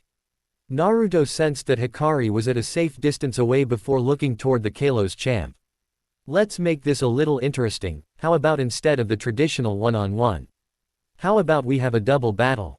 We will be restricted to 2 Pokemon only. Will you accept these conditions? I'm totally fine with that. I barely have gotten any sleep last night. Because of I so psyched for this match. Naruto grinned, bringing out his dusk ball. Gardevoir standby, Gudra, let's go. Tossing a single Pokeball and releasing the Pokemon within his Gardevoir. Entered the field elegantly ready to battle. A bipedal dragon Pokemon with snail-like traits. It has a plump light purple body with a round dark purple underbelly. It has vivid green eyes and 2 green spots on either cheek. Its thick green spotted tail curls inward, resembling a snail's shell. Gudra has a pair of large retractable horns atop its head. Naruto was curious about what the Kalos Chom Pion's Pokemon were capable of and therefore brought out his Pokédex. Gudra, Dragon Pokemon. This very friendly dragon-type Pokemon will hug its beloved trainer, leaving that trainer covered in sticky slime. It attacks with retractable horns. It throws a punch that's the equivalent of the force of 100 pro boxers. Abilities. Sap Sipper, Hydration. This Gudra is female and registered to champion Diantha. Naruto thought for a second, putting away his dex before snatching out his friend ball from his belt. Toru, Salamence, Cage, Gengar, come on out. Toru gave the Diantha an uncaring glance. Before lovingly nuzzling up to Naruto while the cackling ghost type gave the blonde teen a sloppy lick before slowly hovering above his trainer and the dragoness. Sorry, the blonde said, getting his Pokemon onto the field eagerly. It's no problem. I enjoy seeing Pokemon displaying the love they have for their trainers. It's a wonderful sight to see. You may start, Naruto, Diantha stated, letting the blonde start off the match. Alright then, Toru Dragon Claw on Gudra, K's up in the air and pelt them both with Nightshade. Toru's claws glowed green as she charged toward the gooey dragon. K's sped above the field, unleashing a trail of black lightning from both palms at his opponents. Gardevoir, use Psychic. Gardevoir swiftly dodged the black lightning, then expelled a violet aura as it targeted both Pokemon. She hurled both Pokemon away a few feet. K's quickly straightened out first before returning to the battle, but when the gooey dragon left K's sights, he focused his attention on the graceful fairy type. Toru hurriedly unfurled her wings to stop her body from being flung away further. Unfortunately, just as she somehow managed to steady herself, Gudra had already arrived right before her face. Gudra Thunder Punch. Gudra engulfed both fists in a raging storm of electricity and made a mad dash towards the already flung dragoness. Toru, when Gudra gets close, use Iron Tail. Toru nodded, already charging up her tail while hiding the light glow. Wait for it, wait for it. Now. Her tail was encased in a silvery glow, and she twisted to slam her large tail down on the dragon Pokemon's head, making her slam towards the ground. Dust covered the entire field for a bit. Naruto took the dust cloud as a cover so he could now focus on the hovering ghost. K's, use Shadow Punch. Engulfing its hands in a black aura, the ghost Pokemon thrust forward, sending a pair of large shadow-hazed fists at his opponent. Gardevoir Dazzling Gleam. Gardevoir body becomes surrounded in a rainbow-colored shine. The shine got brighter, striking K's before he even got close enough, knocking the ghostly Clefable shadow back. The debris then cleared. Both trainers spotted the dragons still facing each other. Toru use Fire Blast. K's, get close with Shadow Sneak, then stop Gardevoir with Sludge Bomb. Gudra counter with Flamethrower. Diantha shouted. Gudra shouted as she let loose a powerful stream of fire towards the Sludge Bomb while also making Toru cancel her attack to dodge the hot flames. K's, counter that Flamethrower with Shadow Ball. Naruto shouted a SK's fired a dark orb hitting the Flamethrower. The two moves battled for dominance, but the Flamethrower had more power and bashed right into the black sphere and hurtled straight towards K's. K's, dodge it. K's managed to move back to avoid the tremendous blast but got hit in the side. Naruto made sure K's was okay before directing his attention back on Gardevoir, however, to his shock and confusion, Gardevoir had disappeared from her position. What? Exclaimed Naruto, K's bearing a similar reaction. Psyshock now jumps into the air and puts her arms out in front of her. She then formed a mass of thick light blue energy and fired it at K's. When it hits the ghost type, it explodes, pushing him back. You took your eyes off us. Diantha teased. Yeah, my mistake, it won't happen a second time. The blonde countered back. K's charge up a shadow ball and make it a big one. The ghost cupped both hands together, an orb of dark energy began to generate at a rather slow rate. Gardevoir Thunderbolt to stop him. Unleashing a trail of lightning from her body, Gardevoir motioned the sparks of electricity to follow the speeding shadow Pokémon. Kaze, however, was more skilled in aerial combat and easily maneuvered around the bolts of lightning. Toru Earthquake now! Naruto shouted as Toru stomps the ground with her feet, causing the battlefield to shake violently. Guard! Voir and Gudra both were hit from all angles by the violent tremor. Gudra protect Gardevoir with muddy water. Diantha shouted as Gudra glowed light blue, releasing spirals of brown water from her body protected her partner while turning the entire field into a thick marsh. Naruto knew Diantha did this now, seeing if Toru did another earthquake she would slip and fall into the damp earth. Diantha very well deserves the champion title, well two can play that game. Naruto thought before making his next move. Toru hyper voice. Toru opens her mouth while hovering above the pair and releases a sizable bright sound wave hitting both of Diantha's Pokémon. Both Pokémon hands clasped over our ears tight, trying to block out the shrieking sound waves while causing damage. Now, separate them with Dragon Tail. Toru's tail becomes covered in a green, scale-patterned aura, which kicked up a wall of graves separating the fairy and gooey dragon. Gardevoir Moonblast, Diantha said, waving away the thick blanket of dust. Gardevoir formed an orb of pink energy in front of its hands and fired it at the shiny dragon. Toru, quickly in the air. Naruto shouted as Toru flew into the air, trying to avoid the orb of pink energy, but the attack was too close to dodge it. Knock it back with Steel Wing. The dragon's wings gleaming a metallic silver as she swung firmly, knocking back the powerful fairy-type move midair. The attack backfired, hitting the grounded pair, knocking them away. You left yourself wide open. Kaze hit her hard with Shadow Ball, bursting from the shadows of the unwary fairy. The shadow Pokémon hurled the huge orb of black energy at Gardevoir's backside. The force of the impact caused the Embrace Pokémon to stumble back. Gardevoir slid back into position with a pounding headache and a look that promised pain. Gudra used Dragon Pulse. Gardevoir Shadow Ball. Diantha said as Gudra fires a bright dragon-shaped beam of energy from its mouth through the air and was heading straight towards Toru. Kaze, show her your own Shadow Ball. Naruto said as both Pokémon began to charge up their shadow attacks. Kaze proved to be faster, but Gardevoir had begun her assault before Kaze. So they both launched their shadowy orbs at the same time. Toru, use Hydro Pump. Naruto shouted as Toru fired the stream of water. It launched at Gudra. The Dragon Pulse bashed right into it, making both attacks conceal out. Kaze used Shadow Sneak and hit her hard with Sucker Punch, submerged himself into the shadows of the unguarded fairy and struck with a violet fog-coated fist, sending it flying back a few feet before it regained composure. Gardevoir used Psychic on Gengar. Kaze, use Disable. Naruto yelled when he realized that Diantha was distracted. And Kaze glowed before in a flash the move Psychic was sealed away so that Gardevoir wouldn't be able to use that super effective move for a while. Diantha was again impressed from the blonde's quick thinking. Kaze Sludge Bomb. Toru Zen Headbutt. Kaze fires multiple globs of dark brown sludge from its body at the Embrace Pokémon while Toru sped through the air from the other side preparing to Sky Bomb the Psychic Fairy type. Gardevoir, quickly, use Protect. Diantha shouted, and a green energy shield appeared around the slightly injured Pokémon. Just as Toru slammed into the shield with a large thud, before stumbling back and shaking her head with a wince. Naruto winced as well because Toru had just run headfirst into a wall. Use Shadow Ball. Diantha yelled as Gardevoir dropped the barrier and held up a ball of shadows in her hands. Naruto grit his teeth, before he saw that Toru had recovered from the head trauma and was ready to fight. Gudra use Ice Beam. Gudra fires multi-PLE light blue cold beams ate the flying dragon.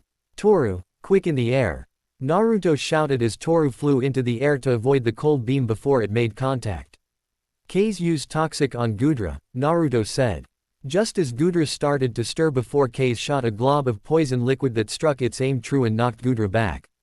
Diantha knew Gudra was in trouble from being poisoned.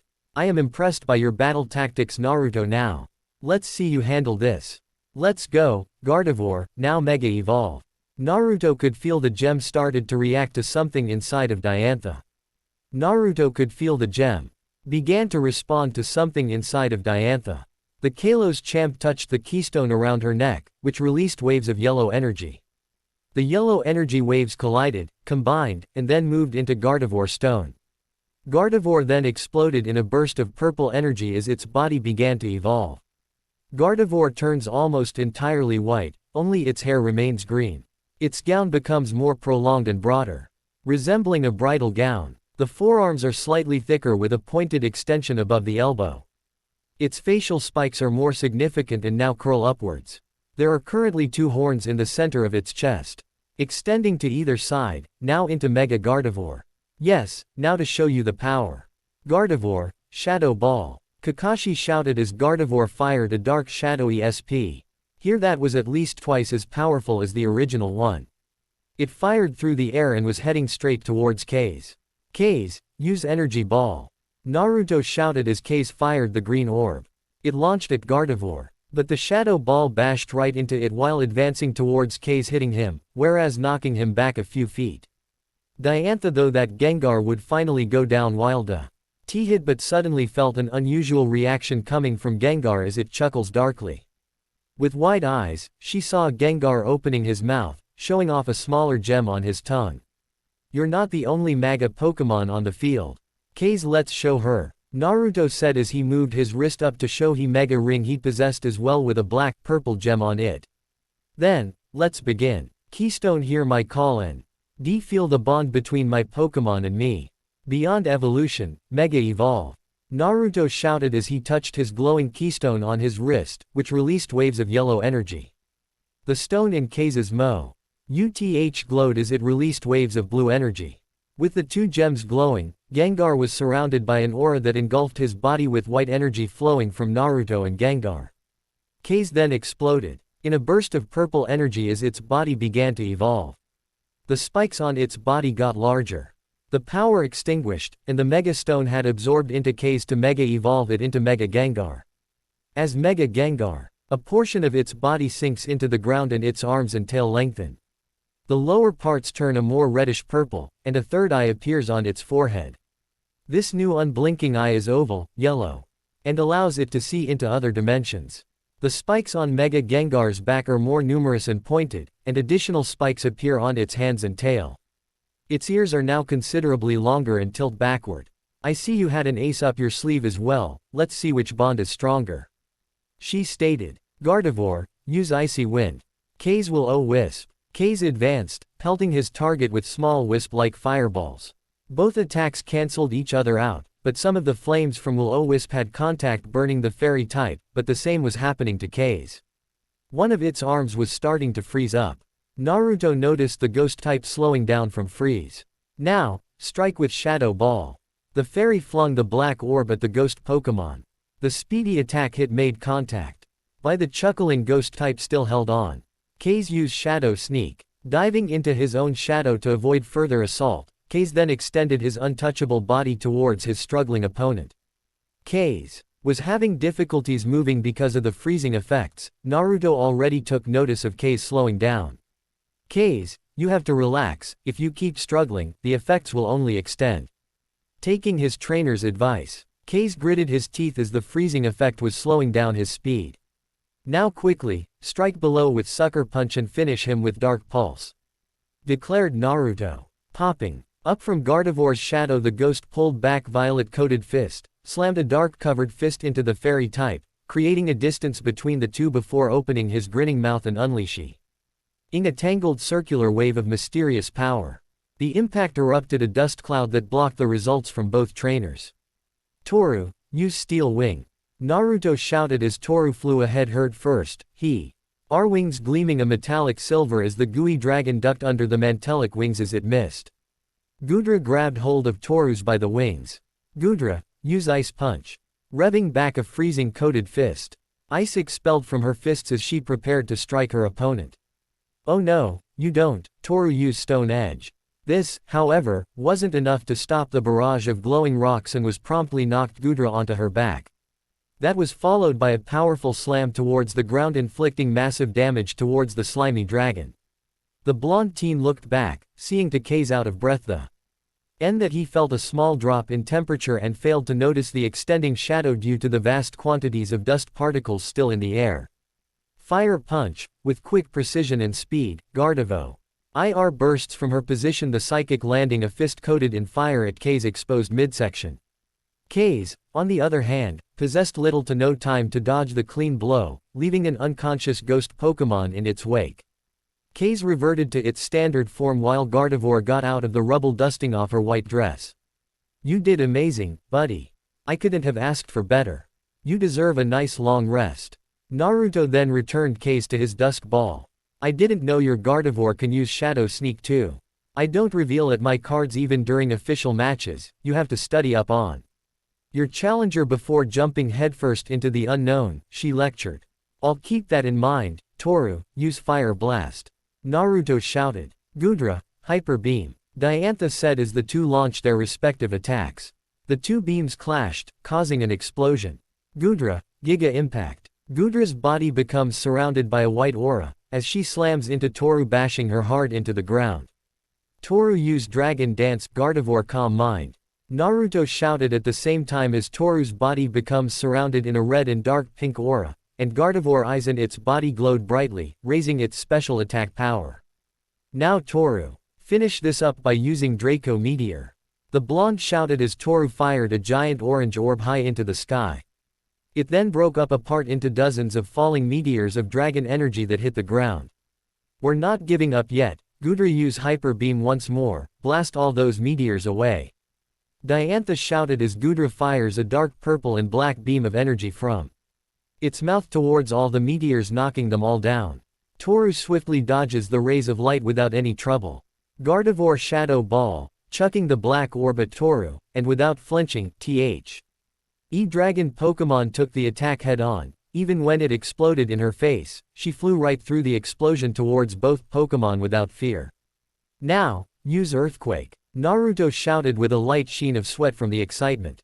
Eyes widening, Diantha ordered both Gudra and to Gardevoir dodge quickly. Unfortunately, the speed of the Speed Toru was going outmatched both their current speed, which resulted in them both being caught in the blast radius. Like a meteor crashing into Earth, a huge crater caved in on the ground. The impact struck the ground with a mighty explosion, nearly knocked down both trainers. Toru flew through the air and regaining her composure. Gudra then fell onto her back, not moments later when the dust settled, leaving the Kalos champion awestruck. "Excellent work Gudra, return." Diantha recalled Gudra to her Pokeball. Toru and Gardevoir shared a hardened stare as they awaited their trainer's orders. Naruto grinned as Diantha had an amused smile. Both could feel the adrenaline pumping through their veins as their battle raged on, and as much as they've enjoyed it, it would have to end at some point. "Toru, use Fire Blast," Naruto shouted. Gardevoir, Hyper Beam, Diantha said as the two launched their respective attacks. The two beams clashed, causing a massive explosion. Naruto and Diantha shielded their eyes from the dust before hearing the sound of an incoming helicopter. There was a helicopter hovering nearby. "Why is it here?" It was a red and yellow color, a light, single-engine aircraft with a figure in dark glasses and helmet hunched over the controls. It swung around over the pair, its blades beating the air. The blonde failed to notice Diantha nervously trying to hide. The helicopter was enveloped in a cloud of sandy dust. The blades that beat the air had much the same effect as a small tornado on the loose ground cover. As it came to lower, Naruto closing his eyes until he heard the slowing of the blades. A slim woman with glasses wearing a business suit dyed shade of bleak gray hopping out of the chopper with a sharp glare. Walking over to the pair on the destroyed battlefield on a mission. Naruto noticed Diantha starting to fidget nervously. "Diantha, I hope you have a good explanation of missing this Pokestyles morning's photo shoot," the woman said in an overly cheery voice. Diantha deeply bowed, clasping her hands together apologizing. "I'm sorry, I made plans all ready for the day. I knew you wouldn't let me go today if I told you." The Kalos champion pouted but stood quietly while the slender female repeatedly scolded her about rescheduling appointments and make it up to the waiting magazine crew. The young teen now knew why Diantha was terrified earlier. "That lady can probably scare a Drudagon," the blonde thought to himself. "Sorry, Naruto, this is my agent manager Kati Lee, she books my chaotic schedule," Diantha clarified. More like keeping you on your toes. We have to get going, Diantha. If we are going to keep things on schedule about your new movie debut. Kati Lee said, looking at her wristwatch. You're right. Diantha agreed as Gardevoir reverted to her previous form just as she returned to her Pokeball. Wait, what about our battle? The blonde whined. I'm sorry about this. Maybe to make it up, you could be a co-star in my upcoming movie. What do you think, Kati Lee? Do we have room? The lean woman thought it over as Naruto mouth opened in surprise. I think we can squeeze you in somewhere on set. Here my card, we will call you back at a later time, Kati Lee said, shrug.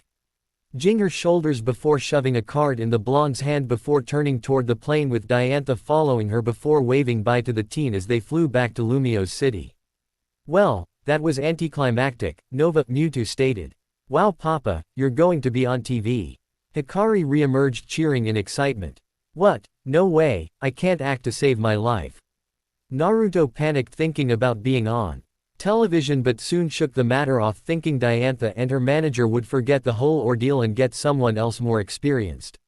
Well, we've spent long enough here, how about we hit the road, guys? Everyone in the blonde's party seemed to agree with this as Hikari flew around eagerly. Naruto pulled up his dark hood shielding his brilliantly colored eyes and blonde locks before his bod. Y was engulfed in a shimmering blue outline of psychic energy. Naruto hovered above the ground for a moment, gaining a bit of altitude just as Hikari flew up to nuzzle herself comfortably inside the bee.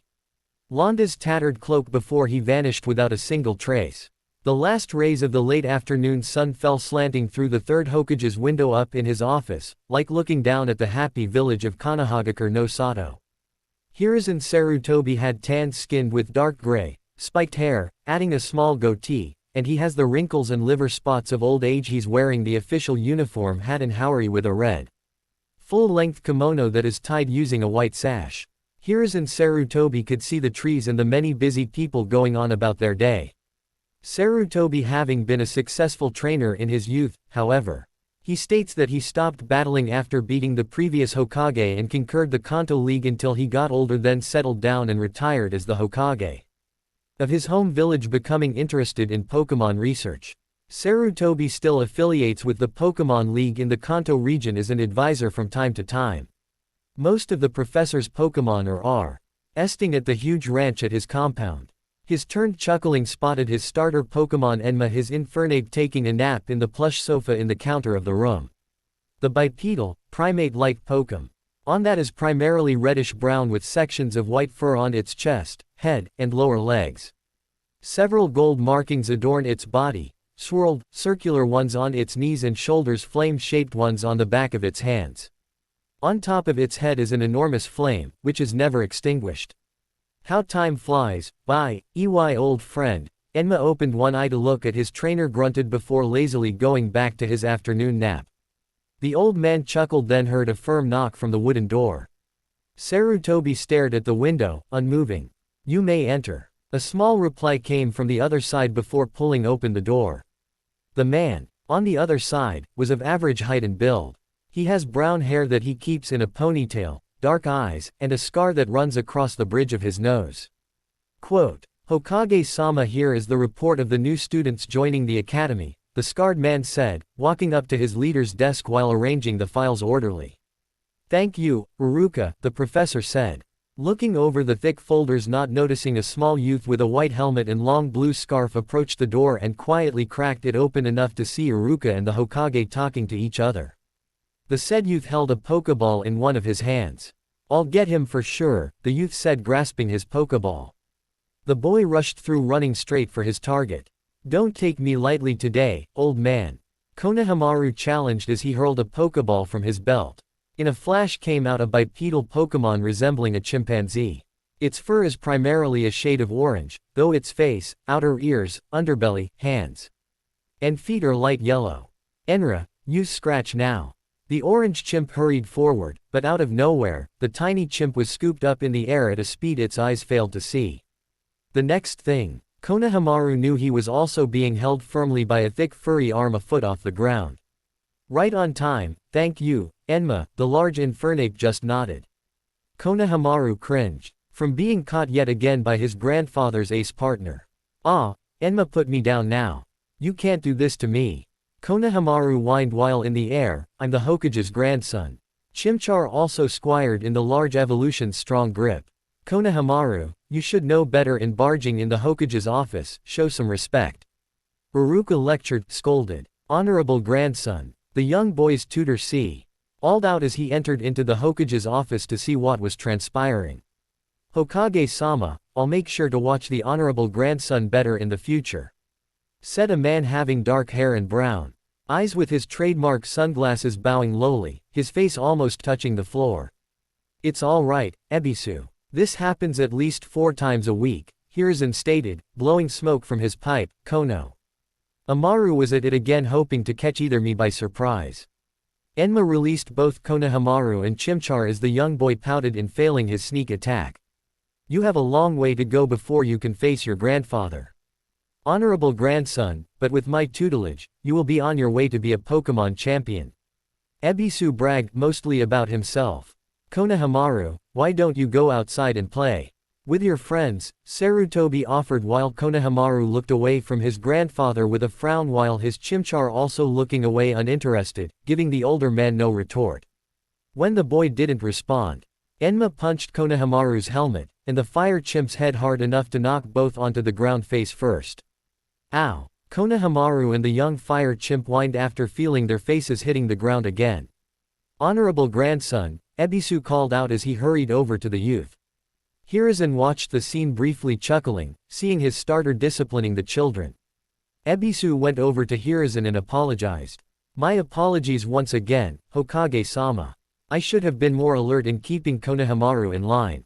Trying to kiss ass. You ought to be more concerned by the fact that my grandson is no longer in your sight again, Hiruzen pointed out as both turned to see that Konohamaru was no longer in the office. He was no longer present in the building. Now where did he run off to? Ebisu shrieked, running out of the building to follow the wild child. When the pair left, Satobi's secretary came in with more paperwork. Here is the report of the new graduates that just gotten their starter Pokemon and Pokédex from Professor Sycamore. Excellent, thank you, Yumi. The Hokage's secretary walked swiftly, then bowed to the 2 men before leaving to go back to her workstation. That's good news. Should we call the Professor Sycamore and make another appointment for the next batch of graduates coming through, Hokage-sama? Uruka questioned. Sarutobi never got a chance to answer when he stopped shuffling through the files, spotted the photo ID of a young blonde teen. I can't believe it, the older man almost dropped all the files onto the floor in shock. What's wrong, Hokage-sama? Uruka asked, coming around to look at what made the Hokage so speechless. Then words left him as well. Uruka stared into those deep purple eyes as his hands are folded around the vanilla envelope. Drawing the picture closer to get a better look. He could feel his body shake, crying for the missed time they will never make back, crying to release the tension of these 6 long years. Urutobi remembers those cerulean orbs burning with anger as the blonde poured his heart out to him, demanding to know why he didn't have any parents and no loved or cared about him a few nights before his disappearance. The older man sat there, dominated by a profound sadness, fatigue engraved on his worn face. Sarutobi felt so guilty about not telling the blonde the truth he so desperately searched for. He searched his mind for something reasonable to say to the boy to comfort him, but just couldn't. Uruka scanned the crowded market district. He suddenly realized he could see no sign of him. He started to move amongst the crowded streets, his eyes darting more wildly with each passing second, noticing any child with a glint of orange, hoping it was his orange t-shirt. Then he began to call his name, getting ever louder, until many heads were turned in his direction. He had their attention. He might as well use it. Has anyone seen a 7-year-old boy in an orange shirt? He yelled, her voice almost cracking. He's about this high, he said, gesturing with his hand. The sea of blank faces stared back at him.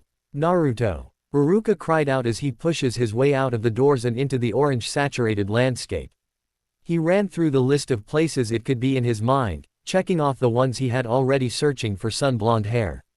When I find that brat, he's going to get a scolding of the century. Making me look for him, and I can't believe he would skip class a whole week. Sure, Naruto usually has done some pretty nasty pranks toward some of his classmates, but those Were often the ones who berated Naruto's abilities in battle. Also, everyone knew Naruto wasn't a strong battler. Half the time, he would call out the wrong command or freeze up. Naruto knew what everyone judged him. Iruka then went to the boys' home thinking maybe the blonde went home already.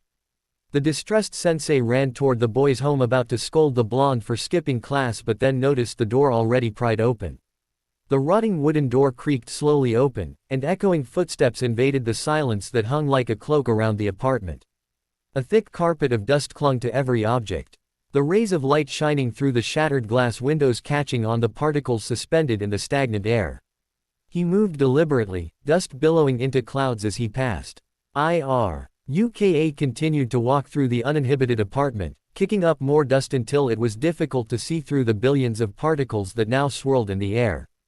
While empty ramen cups lay on a coffee table thickly encrusted with dried-up mold, dust-covered mirrors, smell of mildew, stale air thick with dust, shafts of light bursting through gaps in the boarded-up window, sun streaming through the holes in the heavy velvet curtains, absolute silence, not even the hum of the refrigerator. The apartment-only occupants weaved their webs between the few spinneracks hanging down and from the ceiling to the wall. Old cobwebs billowed in the draft. "You're probably wondering where the boy is, right, Iruka-san?" a voice asked. Iruka swiveled around, locking eyes with the professor himself standing the middle doorway. "Hokage-sama. Oh why yeah. Do you know where he went? His apartment looked like he's been gone for months." Iruka stuttered. Sadly, Sarutobi without bothering to look the worried teacher. The old professor turned away, refusing to look away, even as his lips trembled, and his shoulders heaved with emotion, unwilling to back down. A lone tear traced down his cheek, and just like that, the floodgates opened as he took a deep breath and replied with the inevitable. "Naruto has made his choice to leave the village, and I don't know when he left, but he has left a note in his absence," the old professor stated, lifting up the wet, tattered piece of paper. Almost immediately, Iruka's eyes widened in shock and tried to say something as he rushed over, snatching the note from the Hokage, anxiously reading the note. "To anybody that cares. When I look around, everyone keeps going like I'm not even there. People just kept looking at me and whispering as I walked down the road. Why did this always happen? What had I ever done to them?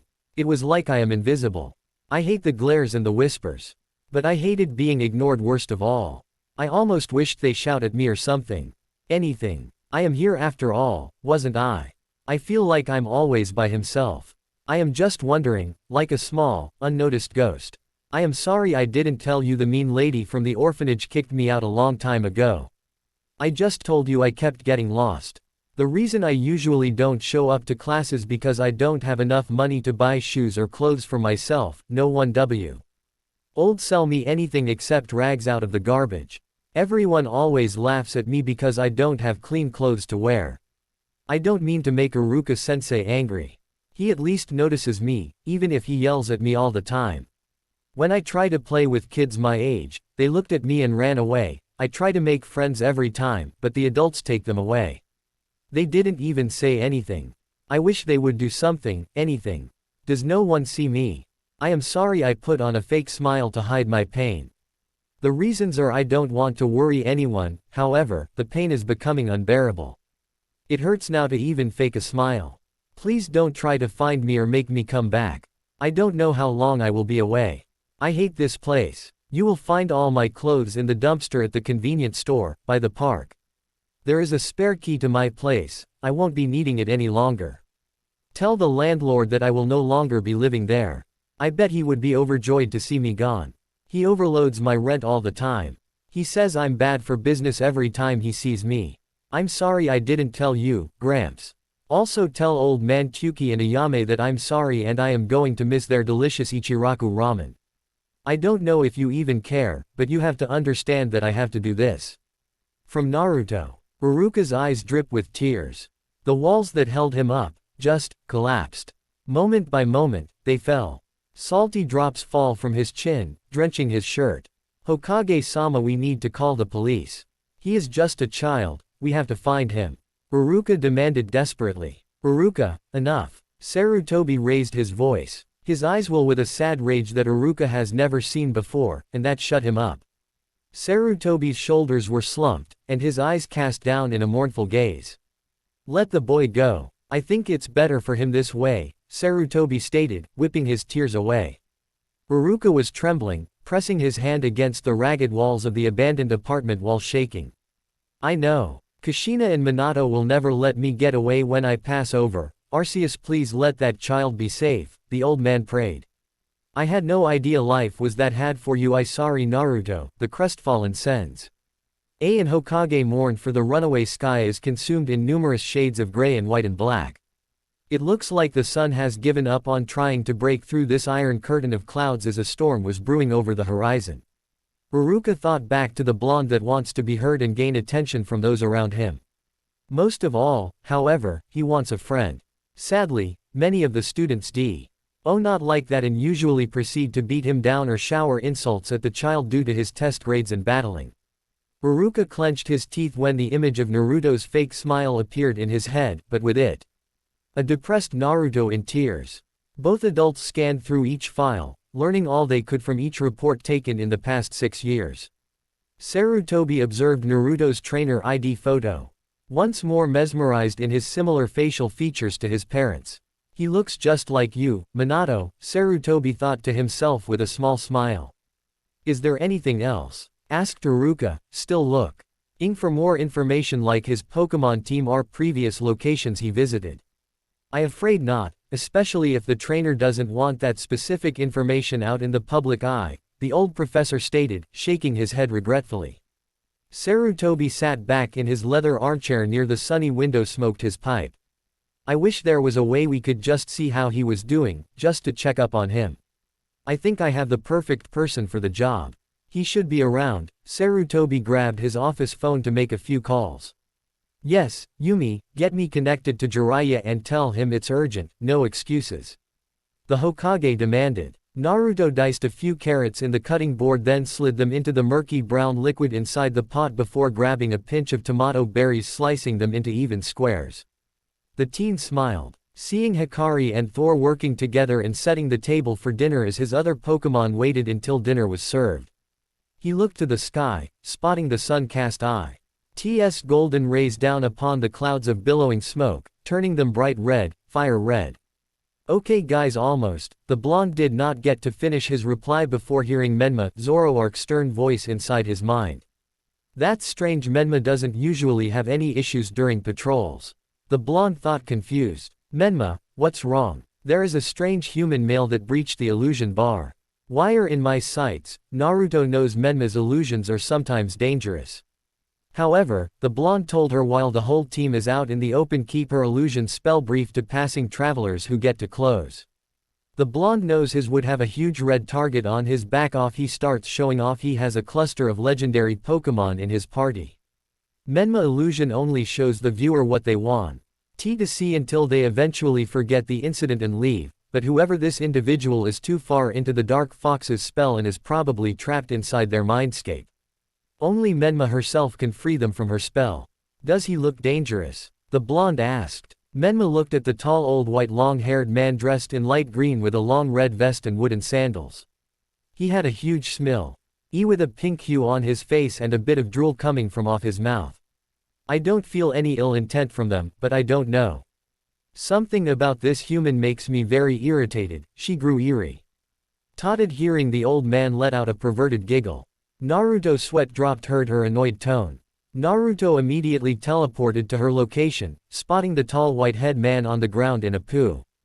DDLE of his drool, giggling happily in his blissful dream. Naruto checked the old man over to make sure he was unharmed. Shall I dispose of the body? Menma innocently asked, shifted her claws showing the familiar shadowy aura, shadow claw to kill all perverts.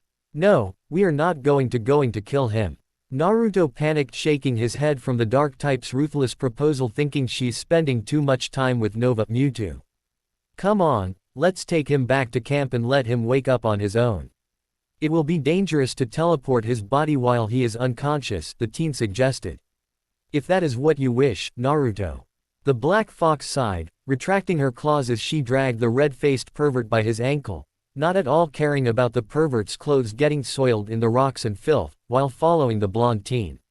A fire crackled in the corner of the campsite, projecting long shadows on the surrounding area. The light cast by the flames danced across the dark trunks of the trees, twisting and curling in obscure shapes and providing a small radius of light. The intensity and excitement of the flames were like they were dancing in the moonlight. A lake nearby had the reflection of a distant glow, like a bright sun on land. The colors were brilliant reds, oranges, and faint yellows. Naruto added more wood and poked it with long sticks before getting comfortable on a stray log by the flames. So, what shall we do about him? I was just going to ask you guys about that. Any ideas are fine, except Menma's idea. The blonde quickly stated, spotting the black fox crossing her arms in a pout by the tree closer to Mars. The blonde heard a growl from Tessa by the waterside. I don't think we can send him off on a riverbed. Tessa, is that even legal? Teleport him far away. Sora, Rayquaza requested. We make him disappear, forever, Mars, Genesect stated eagerly. Eat his soul. Kage, Gengar asked. What is with you guys and getting rid of people? That's the same as Menma's idea. Then Blonde scowled as Kage for even suggested eating someone. Kage laughed it off saying he was just joking. I'm not so sure. It's dark out, and it's not safe for a human to walk off in the forest alone, Hikari added. I guess we can wait until he wakes up and then send him off when the sun rises, the teen suggested. Yeah, I would be the best option, I guess, the blonde smiled, Rue. BBing Hikari's head as she grinned from the teen's stroking. Toru pouted from the fire Pokemon getting patted. Then, she got up from her spot to drag the blonde in between her front hutches to cuddle the teen close. Naruto gave off an embarrassed smile from her loving gestures. The man heard the soft sounds of footsteps and turned to investigate it. He was wide-eyed when he saw the presence of a gorgeous young brunette girl in her late 20s with a nice-sized bust and magnificent body. She was holding a small towel to her soaked petite frame, but it gave the old pervert a lot to think about. Especially with her wet hair draping over her back and shoulders. And whom might you be, my dear? He asked with a bit of drool coming out of his mouth. Sensually, the girl went over to the man and held his cheeks with her delicate hands. With a very gentle and delicate tone, she giggled, please follow me, Jiraiya-sama. Though I'm soaked and wet with anticipation, you'll experience excitement out of my trick. The fact that the nude and wet female referred to Jiraiya as her lord made the blushing Toad Sanin even more excited as perverted giggles escaped his mouth. Added to this was that he female covered herself with women's scented body lotion that gave off a very feminine smell to further deceive the perverted man's senses. Jiraiya was so occupied thinking about the possibilities of what the dark-haired female was going to do that he failed to see what was about to happen. While holding Jiraiya's cheeks, the half-naked female suddenly turned fox-like, covered mainly in dark grayish fur. It had a pointed muzzle, redlining around its eyes and mouth, teal eyes, a fluffy black ruff of fur around its neck, and a long, voluminous crimson-red spiky mane with gray tips. Its eyes shined bright crimson, opening its mouth wide, swallowing him whole as the older adult screamed in fright. Jiraiya yelled himself, awake soaked in sweat and a bit sore from the impact of falling on his back. The pervert's awake Naruto, Menma called out. Thanks, Menma, and please behave yourself. Fine, she remarked, crossing her arms, slumping against the tree closest to the fire. What happened? A confused Jiraiya asked aloud. I know I saw a vision of beauty and pleasure in my future. He said like he was on the verge of tears. I don't know what you're talking about, old man, but you're safe now, Naruto explained. Finding him on the set of the road in the forest until he has woken up. Cover story. Naruto fixed the older man a plate of curry he made for himself and his team. I fell into a daze while traveling off the road, thanks for picking me up, he said bashfully while taking the blonde teen for the food he prepared earlier. It's no problem, old man, my name is Naruto by the way, what your name? He asked just as the older man suddenly got up onto his feet. I will tell you. Now listen carefully, kid. The long-haired man jumped up quickly, throwing out a Pokeball releasing a bulky, blue, red-eyed bipedal toad-like Pokemon. Its underside and the speaker-like bumps found on various parts of its body are cyan with black edges around the belly. Its hands and feet have 3 bulbous digits. The title frog, Hermit, is merely a disguise. I shall tell you about my true identity. I am the man who has no enemies in the north, south, east, and west. Not even in the heavens. I am one of the Sanin. The white-haired frog tamer. Even a crying baby would stare in awe at the great Jiraiya. That is me, he said, striking a kabuki pose on his Seismitoad. Jiraiya was a tall and well-built man in adulthood with fair skin. He had waist-length, spiky white hair that he usually ties back into a ponytail, with two shoulder-length bangs framing his face. There were red lines under his eyes, which extended further down his face. His attire consisted of a green short shirt, kimono and matching pants, under which he wore mesh armor that is visible at his wrists and ankles. He also wore handguards, a black belt, traditional Japanese wooden sandals, and a red haori with 2 yellow circles on each side. He often carried a large scroll on his back and had a tattoo on his left palm. And he wore a horned forehead protector with the kanji for oil. Naruto and his team had a blank look on their faces from his dramatic self-introduction. The blonde pulls out his dex to analyze the water-ground type. Seismitoad. Vibration Pokemon. Seismitoad increases the power of its punches by vibrating the bumps on its fists. It can turn a boulder to rubble with one punch. They oot paralyzing liquid from their head bumps and use vibrations to hurt their opponents. Abilities. Swift Swim, Poison Touch. This Seismitoad is male and registered to Jiraiya. Oh yeah, I did hear your aim before. The young Uzumaki hit his palm, nodding, now remembering his name. Oh, I bet from my greatness, the old man said, trying to act smug. No, just that you're an old toad hermit pervert with no class, the blonde replied. Where did you hear that from? And just so you know, I'm not a pervert, I'm a super pervert. That makes it even worse. Maybe I should let Menma and Mars get rid of him, then crossed out the idea quickly. Yeah, that's not something to be proud of, an old man, and I heard about you from Granny Tsunade and Big Sister Shizune. I've met them on my travels, Naruto said off handedly, getting up to make the pair some food. What, you met Tsunade Haim, and you called her Granny in her face and lived to tell the tale? The pervert flinched back in fear. Yeah, she lets me call her that, but only I can call her that. I remember someone called her an old lady and they were punched through the roof of the Pokemon Center by her and her Blissey. That did not end well for them, Naruto shivered. Thinking back to that very visual memory when Tsunade and her Pokemon beat that man to a bloody pulp. She mostly warned me not to associate myself with you since you were a Pete pervert with a terrible sense of fashion and were a bad influence. The blonde smiled while fixing the old man and Pokemon some food. The older man sulked in the corner with his Seismitoad patting his trainer's shoulder in comfort. Naruto also gave a plate of curry to the sulking man and Water Toad. The duo picked up their utensils and took a bit of the Cajun curry. Jiraiya and Seismitoad eyes re-shining like stars, the pair scooping more of the delicious curry in their mouths rapidly. The curry was filled with pieces of soft and flaky potatoes, and it was the best meal the sage had in a long time. Man, that was delicious. Who taught you to cook this good? The older man said in a bright grin, rubbing his now full belly while Seismitoad was still licking his plate clean. Naruto looked at Jiraiya for a moment before continuing cutting even pieces of a stray apple he had. Nobody, I learned on my own, when picking up a thing or two during my travels, the teen said, finishing peeling off the rest of his apple. Giving pieces to his team around the fire. Jiraiya just now noticed the impressive selection of Pokemon around the brightly lit campfire. What Jiraiya noticed first was the massive salamence that the teen was feeding an apple to as it very gently plucked the fruit from his hand. The toad sage was captivated in seeing the shiny scales of the pseudo-legendary. The hovering Matang near the tree line on guard like a bodyguard on duty. An Elekid practicing some punches in its shadow by the fire pit, and one of the main starters of the Kalos region of Froki meditating calmly close to the teen's side. The old hermit heard some rough splashing and a low growl close by. He looked in the darkness, typing to pinpoint the sound. Oh, that's Tessashi's my Gyarados. If you're curious from the noise. She gets agitated if someone she does not know that is near us, and she goes on a rampage, the blonde said while smile like that wasn't such a big deal.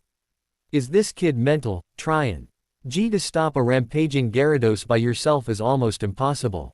Don't worry, she's fine if one of us lets her know the situation, Menma, can you let her know everything is fine please? Jiraiya felt his spine chill. Close by he noticed the glow of black fire and a black muzzle of a lone Zoroark from the shadows nodding before walking into the darkness once again. While Naruto didn't notice the black fox glared at Jiraiya in a way that spoke volumes to him, that meant he should watch his step while he was there with them. For a moment, it felt like I was staring down a Pokemon version of Tsunade. The older man felt his heart having palpitations for a moment. I forgot to introduce my team. This is Toru my Salamence, he patted the purring Dragoness. Thor my Elekid, Chrome the Matang, Aim my Aim. Naruto rubbed Aim head gently as he nodded a quick hello.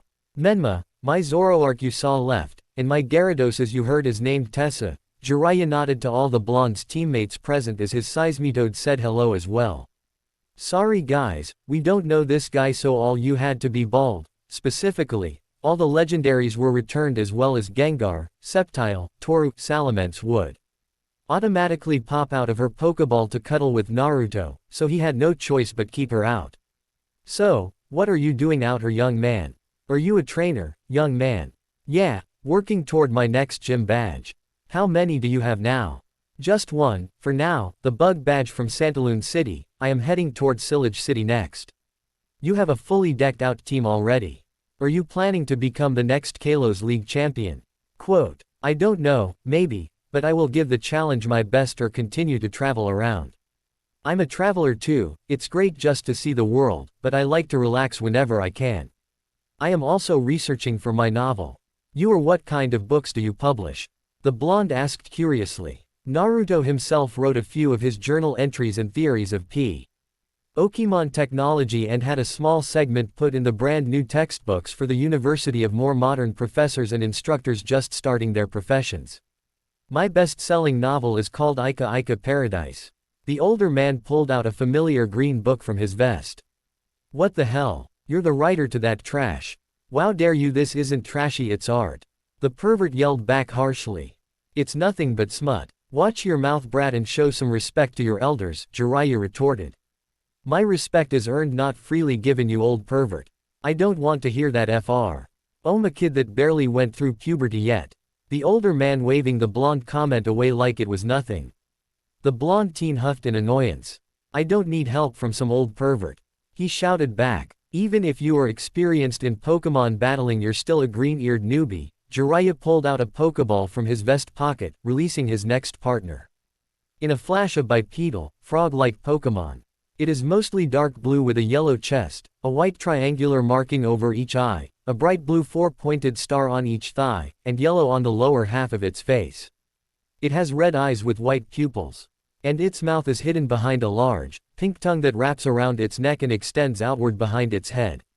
Naruto pulled out his Pokédex while Aim got up to his feet, sizing up the fully evolved Pokemon. Greninja. Ninja Pokemon. It creates throwing stars out of compressed water. When it spins them and throws them at high speed, these stars can split metal in two. It appears and vanishes with a ninja's grace. It toys with its enemies using swift movements, while slicing them with throwing stars of sharpest water. Abilities. Torrent Protean. This Greninja is male and registered to Jiraiya.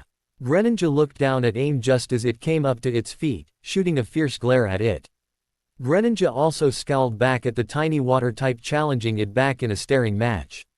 Aim. The blonde called out. Noticing the glare Aim was shooting Greninja was a challenge in power and strength. How about this, we have a battle between my Greninja and your Aim and just see if I can't show you a thing or two. I can tell you Aim has some battle experience but still needs a lot of work. Hey, Aim is just fine the way he is, but yeah, we'll show you, old man, we are better than what you may think. We may just surprise you. I'm looking forward to it tomorrow morning then. The old man held out his hand. The blonde stepped forward and shook the perverted hermit Cetelin. Deal just as the two frog Pokemon were shooting sparks at each other. Upon waking, Naruto burrowed himself into the warm sheets of his orange sleeping bag. Before feeling a gentle tug of his long mane from one of his loyal Pokemon. Papa, it's morning time. Hikari shook her adoptive father, trainer, from his deep slumber. The blonde sat up, rubbing the remainders of sleep from his blue eyes. Unzipping his tent as he gazed out at the horizon from inside. The vivid light extended across a rosy sky. And the wind swooped up, over the heights, rushed and rustled through the harsh mountain grasses. And gradually ebbed away through the crags to silence. The summer breeze carries beautiful drops, each one a promise of the rain to come. As newly chilled air moves the clouds, streaks of brilliance break through from a patient sun. Naruto got up, arching his back while feeling the light wind tousling his blonde's long locks in a wavy fashion. Hikari landed on top of the teen's head, trying to brush down his waist-length tresses. "Good morning, Papa," Naruto chuckled, grabbing the tiny mythical Pokemon as she happily rubbed her furred cheek next to his whiskered cheek. "Morning, Hikari." Naruto smiled before getting changed to get ready for the day ahead. "All right, time to get breakfast ready. How does French toast sound with some refreshing berry juice? I'll even freshly squeeze it," Hikari cheered in excitement. "Does that sound good to you guys?" Naruto silently asked his teammates while still in their respective Pokeballs. The whole group agreed in unison. "Wait, as Jiraiya is still here." Naruto looked back, spotting the older man with a huge blush on his face mumbling to himself in his sleep with a massive slab of drool coming from his mouth. "I just a rain check on that Cephal breakfast while this guy is still here." Some of the ones who were looking forward to the lovely meal were frustrated. Hikari was displeased the most. "Just it a little longer, just until the perv leaves." "I'm sorry, Hikari, you know I don't want that many people to know about you or any of you guys." His team agreed in the teens' statement in not being in the public spotlight anytime soon, notably Mewtwo. "We cannot have breakfast together, but we can spend this time gathering the ingredients together if you like." Hikari nodded in, spending time with her papa was good enough for her. Naruto pulled out a Pokeball releasing Aim. "Hey, Aim, help us gather some berries." "Okay, this will help you with training with your jumping while collecting breakfast at the same time." Aim nodded in agreement. The trio gathered a massive basket of multicolored berries from the treetops without a problem with Aim's powerful jumps, Hikari's telepathic powers, and Naruto's athleticism. Sailing through the trees was a breeze. Hikari was hovering to the top of the tree branches gathering more berries but pausing hearing what sounded like a cry of pain. Hikari ducked down from the treetops spotting a wild Eevee shielding a group of baby Pokemon from a pack of 3 Puccina with a single Mightyena taking the lead. "Papa." Hikari quickly dashed off to let her father know what was occurring. Eevee glare. At the leader Mightyena of the pack as it was picking a fight trying to harm the already injured Teddiursa when it was gathering some fruit for its friends the wild Cleffa and Badoo, but accidental. Y stumbled onto the dark types' territory by mistake. The fairy and grass types held onto their hurt friend in tears when it got hurt for their sake trying to protect them even if they were outnumbered. Eevee's fur bristled just as the leader Mightyena teeth were born, and its hackles raised as it leapt forward about to snap its jaws in a powerful bite. Eevee quickly jumped over the dark type, and while in midair, leaned its head back before snapping it forward and unleashing a torrent of rapidly spinning stars at the bite Pokemon. Mightyena let out a piercing cry as it was struck a few feet. Eevee shot forward, a trail like a starlight following him as it headed straight for the Mightyena. Mightyena saw the fluff ball get closer before its jaws were inflicted in hot flames as it lunged forward with his jaws opened wide. Eevee ran forward in a feint to attack the Mightyena. The more massive Pokemon lunged forward, but at the last second, Eevee turned and swiped dirt in the other's eyes with his hind legs. The Mightyena reared up and snarled, shaking its head wildly to get the sand out of its eyes. Eevee then wheeled around to face the Mightyena and then leapt for its right front leg. Biting down harshly, Eevee jumped away when the Mightyena's head jerked forward also to bite back. What Eevee didn't notice was an unexpected tackle attack from behind. The surprise attack caught the little normal type off guard, giving an opening for the leading Mightyena. Eevee didn't get away fast enough to miss the bite attack as it clamped down on Eevee's hindquarters with his jaws. The attack was so powerful that it would leave a bruise later on Eevee's back leg, not to mention the evolution's high-pitched squeal of pain. The group of baby Pokemon cried out to their hero in distress, seeing Eevee now in danger. Water Pulse, Incinerate. A loud voice called out the two attack combined, making a small explosion blasting back the pack of predators from the injured normal type. Eevee's vision was blocked by a black cloak preventing the way of the pack from getting any closer to it and the baby Pokemon. Don't worry, everything is fine now, Eevee noticed the broad back for th. A long-haired human was making sure the stray Poochyena didn't get any closer to the group. The baby Pokémon sprinted up to the downed Eevee, trying to shield it from any more danger. Water Pulse, aim! The blonde cried. Aim opened his mouth, and an orb of blue water started to grow. He fired it at the lead Mightyena, striking it directly in the back. Hikari stopped those Poochyena with Energy Ball. The Victini did as her father told her as she formed an oversized energy ball and hurled it into the trio of pups blocking their way. Aim! Naruto screamed, but it was too late to warn his Froakie away. The wild Mightyena descended upon him with a slivery tail. Mightyena slammed its tail into Aim midsection, and with a yell of pain, Aim was sent spiraling away to crash hard into the ground. Aim! Naruto screamed again. Aim Icy Wind, keep it away. Aim eyes darting away momentarily from the aggressive Mightyena to see the dark type growling back, charging jaws fiercely wide ready to bite.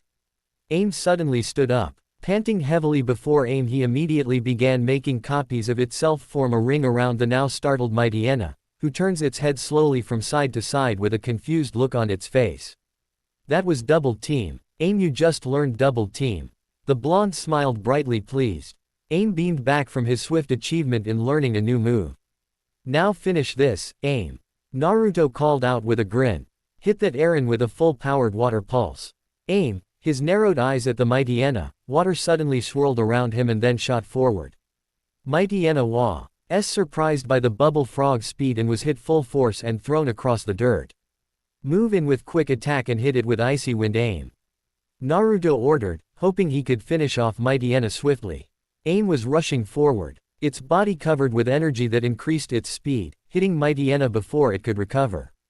The blue Pokémon then jumped back and fired a chilling breeze at his downed opponent. Mightyena was panting heavily but soon fainted from taking too much damage.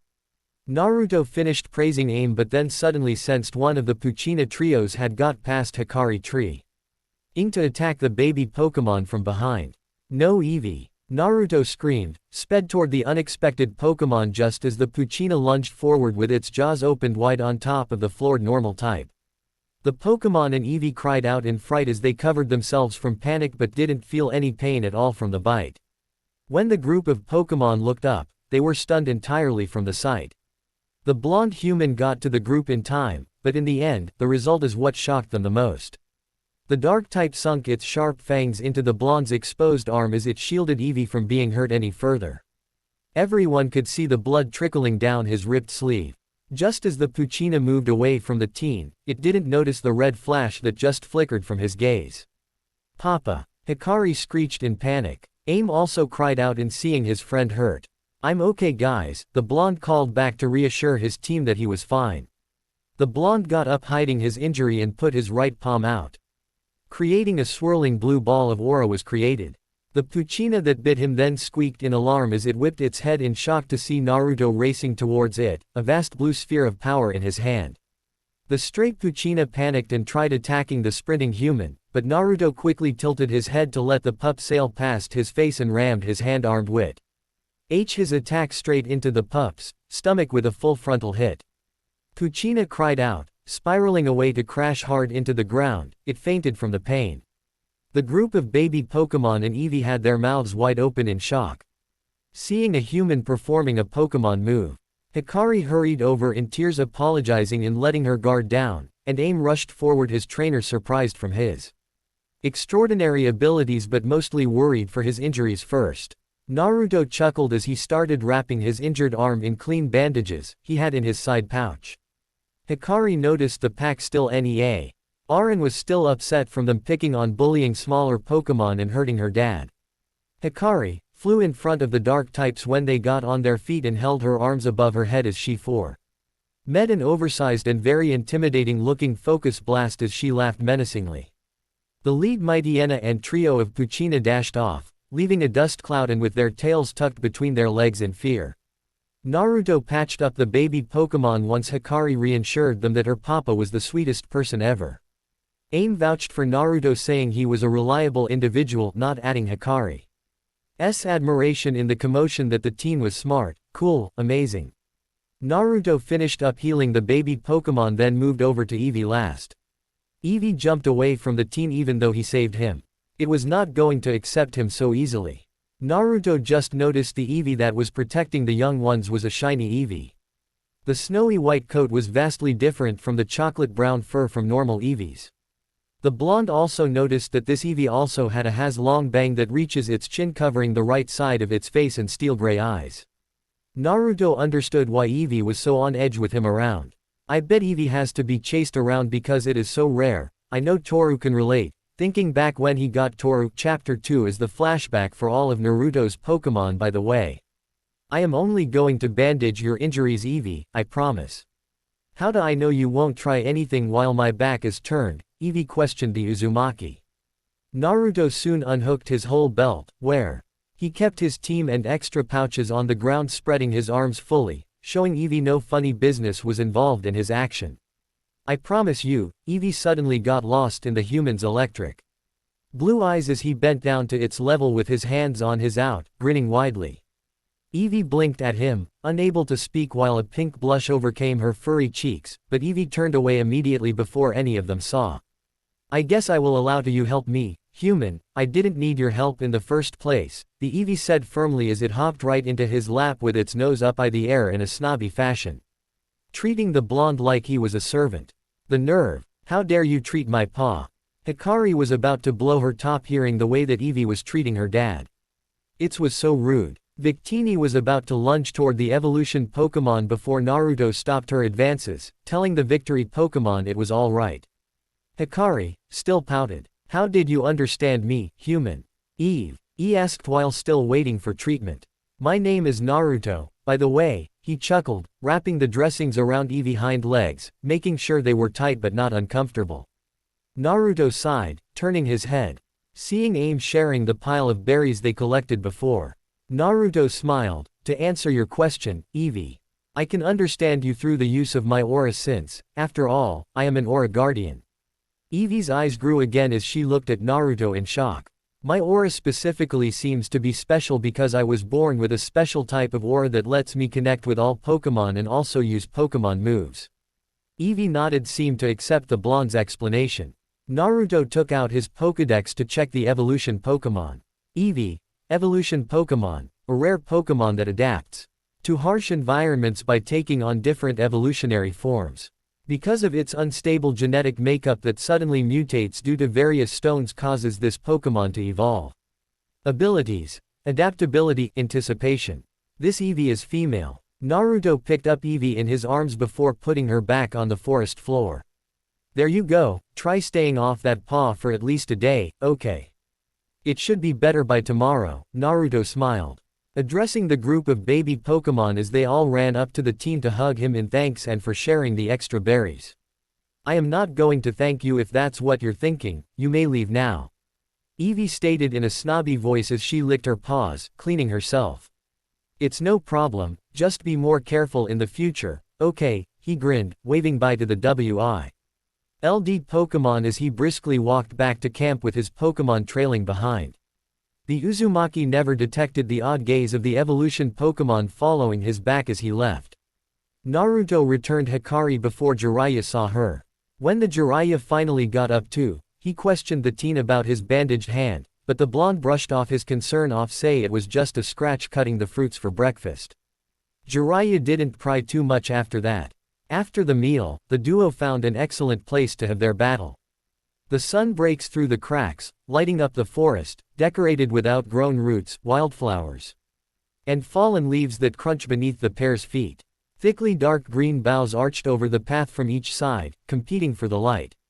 Naruto and Jiraiya stood apart each other with their respective water types ready to battle. Naruto had his team out by the sidelines as they cheered on Aim in his battle, none of the previous Pokemon that are bald. Let's see what you got, brat. Jiraiya's Seismitoad stood on the sidelines by his side. You're going to see a lot more than that, Aim start with quick attack. Naruto called out, which his water type followed immediately. Pushing himself forward in a blur to knock Greninja with a headbutt. Just as he was about to land the hit, Jiraiya gave his first instruction. Dodge. Greninja almost vanished as it moved away from the charging Aim, who has skidded to a stop. Water Pulse Aim. Hidden Power. As the water orb was thrown from Aim's palms, it flew towards the more significant water type, Greninja's bod. Y began to glow with the energy it was created from the sunlight before a beam of pure light burst forth towards the opposite Pokémon. Hidden power broke through the orb of water, vastly pushing the smaller frog back. Echoed voice. Jiraiya ordered. Greninja opens his mouth while hovering above the bubble frog, then releases a sizable bright sound wave, knocking Aim back more. Aim use quick attack. K in the trees, Aim became not but a blurry shape. Aim hooked into trees' branches, the leaves disintegrated into nothing but pretty sparkles, showing that Aim was too far away to hit. Trying to say Aim's jumping speed and the environment to your advantage, clever indeed. I am curious in how Aim knew what Naruto wanted without a verbal command, interesting indeed. Use Water Pulse, Water Shoe. Riken now, as the two launched their respective attacks. The two attacks clashed, causing a shower of water into the clearing. Greninja quickly wrapped this up with Blizzard. Fires a frost of wind from its mouth.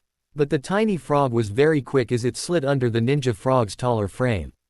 Were not that easy to beat. Aim, blind him with Mud Sport. Naruto instructed, leading his water type to swap at the ground under them. Shoot a spray of mud from the field into the eyes of the fully evolved Pokémon. The dirt blinded Greninja's vision, making it stagger back. Okay, follow up with quick attack. Aim rocketed forwards with a white glow trailing behind him as he dashed across the field to hit Greninja directly in its middle, which caused it to stumble. I see what you mean, Jiraiya was smirking. Which wasn't exactly a good thing. But you've left yourself open for an attack. Night Slash. Greninja conjured a purple energy sword in the palm of one of its hands. It then slashes at Aim's direction, causing a direct hit, which, with it, came a small explosion. As the dust cleared, Jiraiya gasped in shock to see Aim shimmering away like it was an illusion from the beginning. What? Yo. Not the only one with a few tricks up their sleeve, he thought over with a smile on how Aim just learned double team just in time before their morning match. Greninja leapt back from his opponent to gain some distance. They are now taking this battle more seriously. Interesting indeed. Jiraiya stretched his arm out, extending his hand. Greninja, use Extrasensory. An Expel. Da Violet Aura as it targeted the Bubble Frog Pokémon.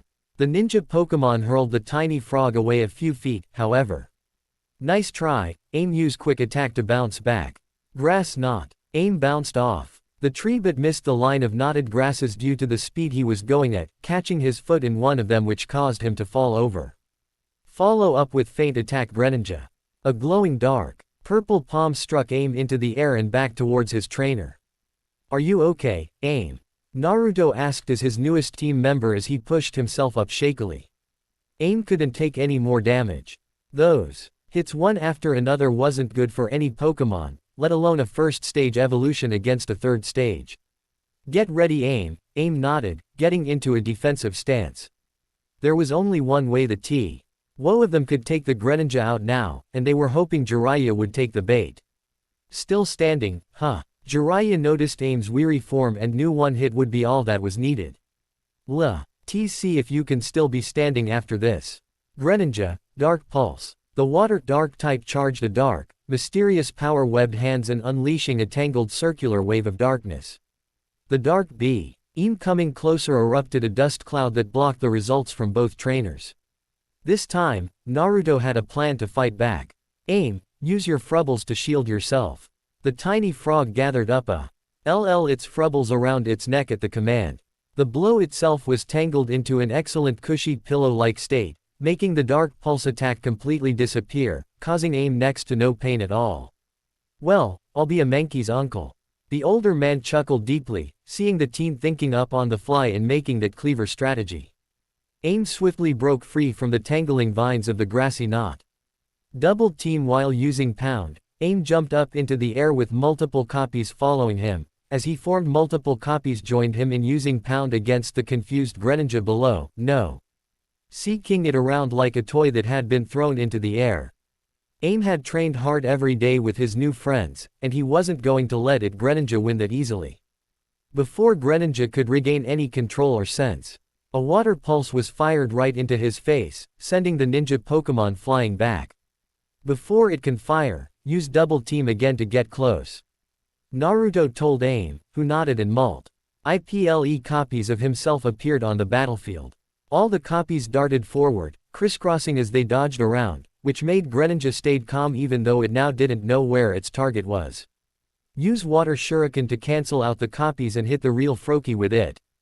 Jiraiya told the ninja frog, who nodded and unleashed lightning-fast shurikens made of water on its opponent. One by one, the sharp water cut through the charging copies until only one remained and Aim was hit on the side, crying as he began to fall before stabilizing himself. A massive dust cloud blanketed over the field, causing both Pokémon to shield their eyes. Don't give up Aim, use Pound from behind while the dust clouds his vision, Naruto said inside his mind.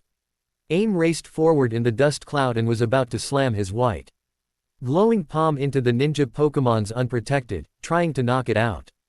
Greninja, Night Slash behind you. Jiraiya cried. The ninja Pokémon hurled itself up on its feet in a flash, countering the bubble frog. Both Pokémon collided head-on in a Pound vs Night Slash collision. Both water types were hidden in a cloud of dust from the clash. A moment before a fallen Figu Ri was apparent even to those in the two trainers and their Pokémon. Aim had been knocked out.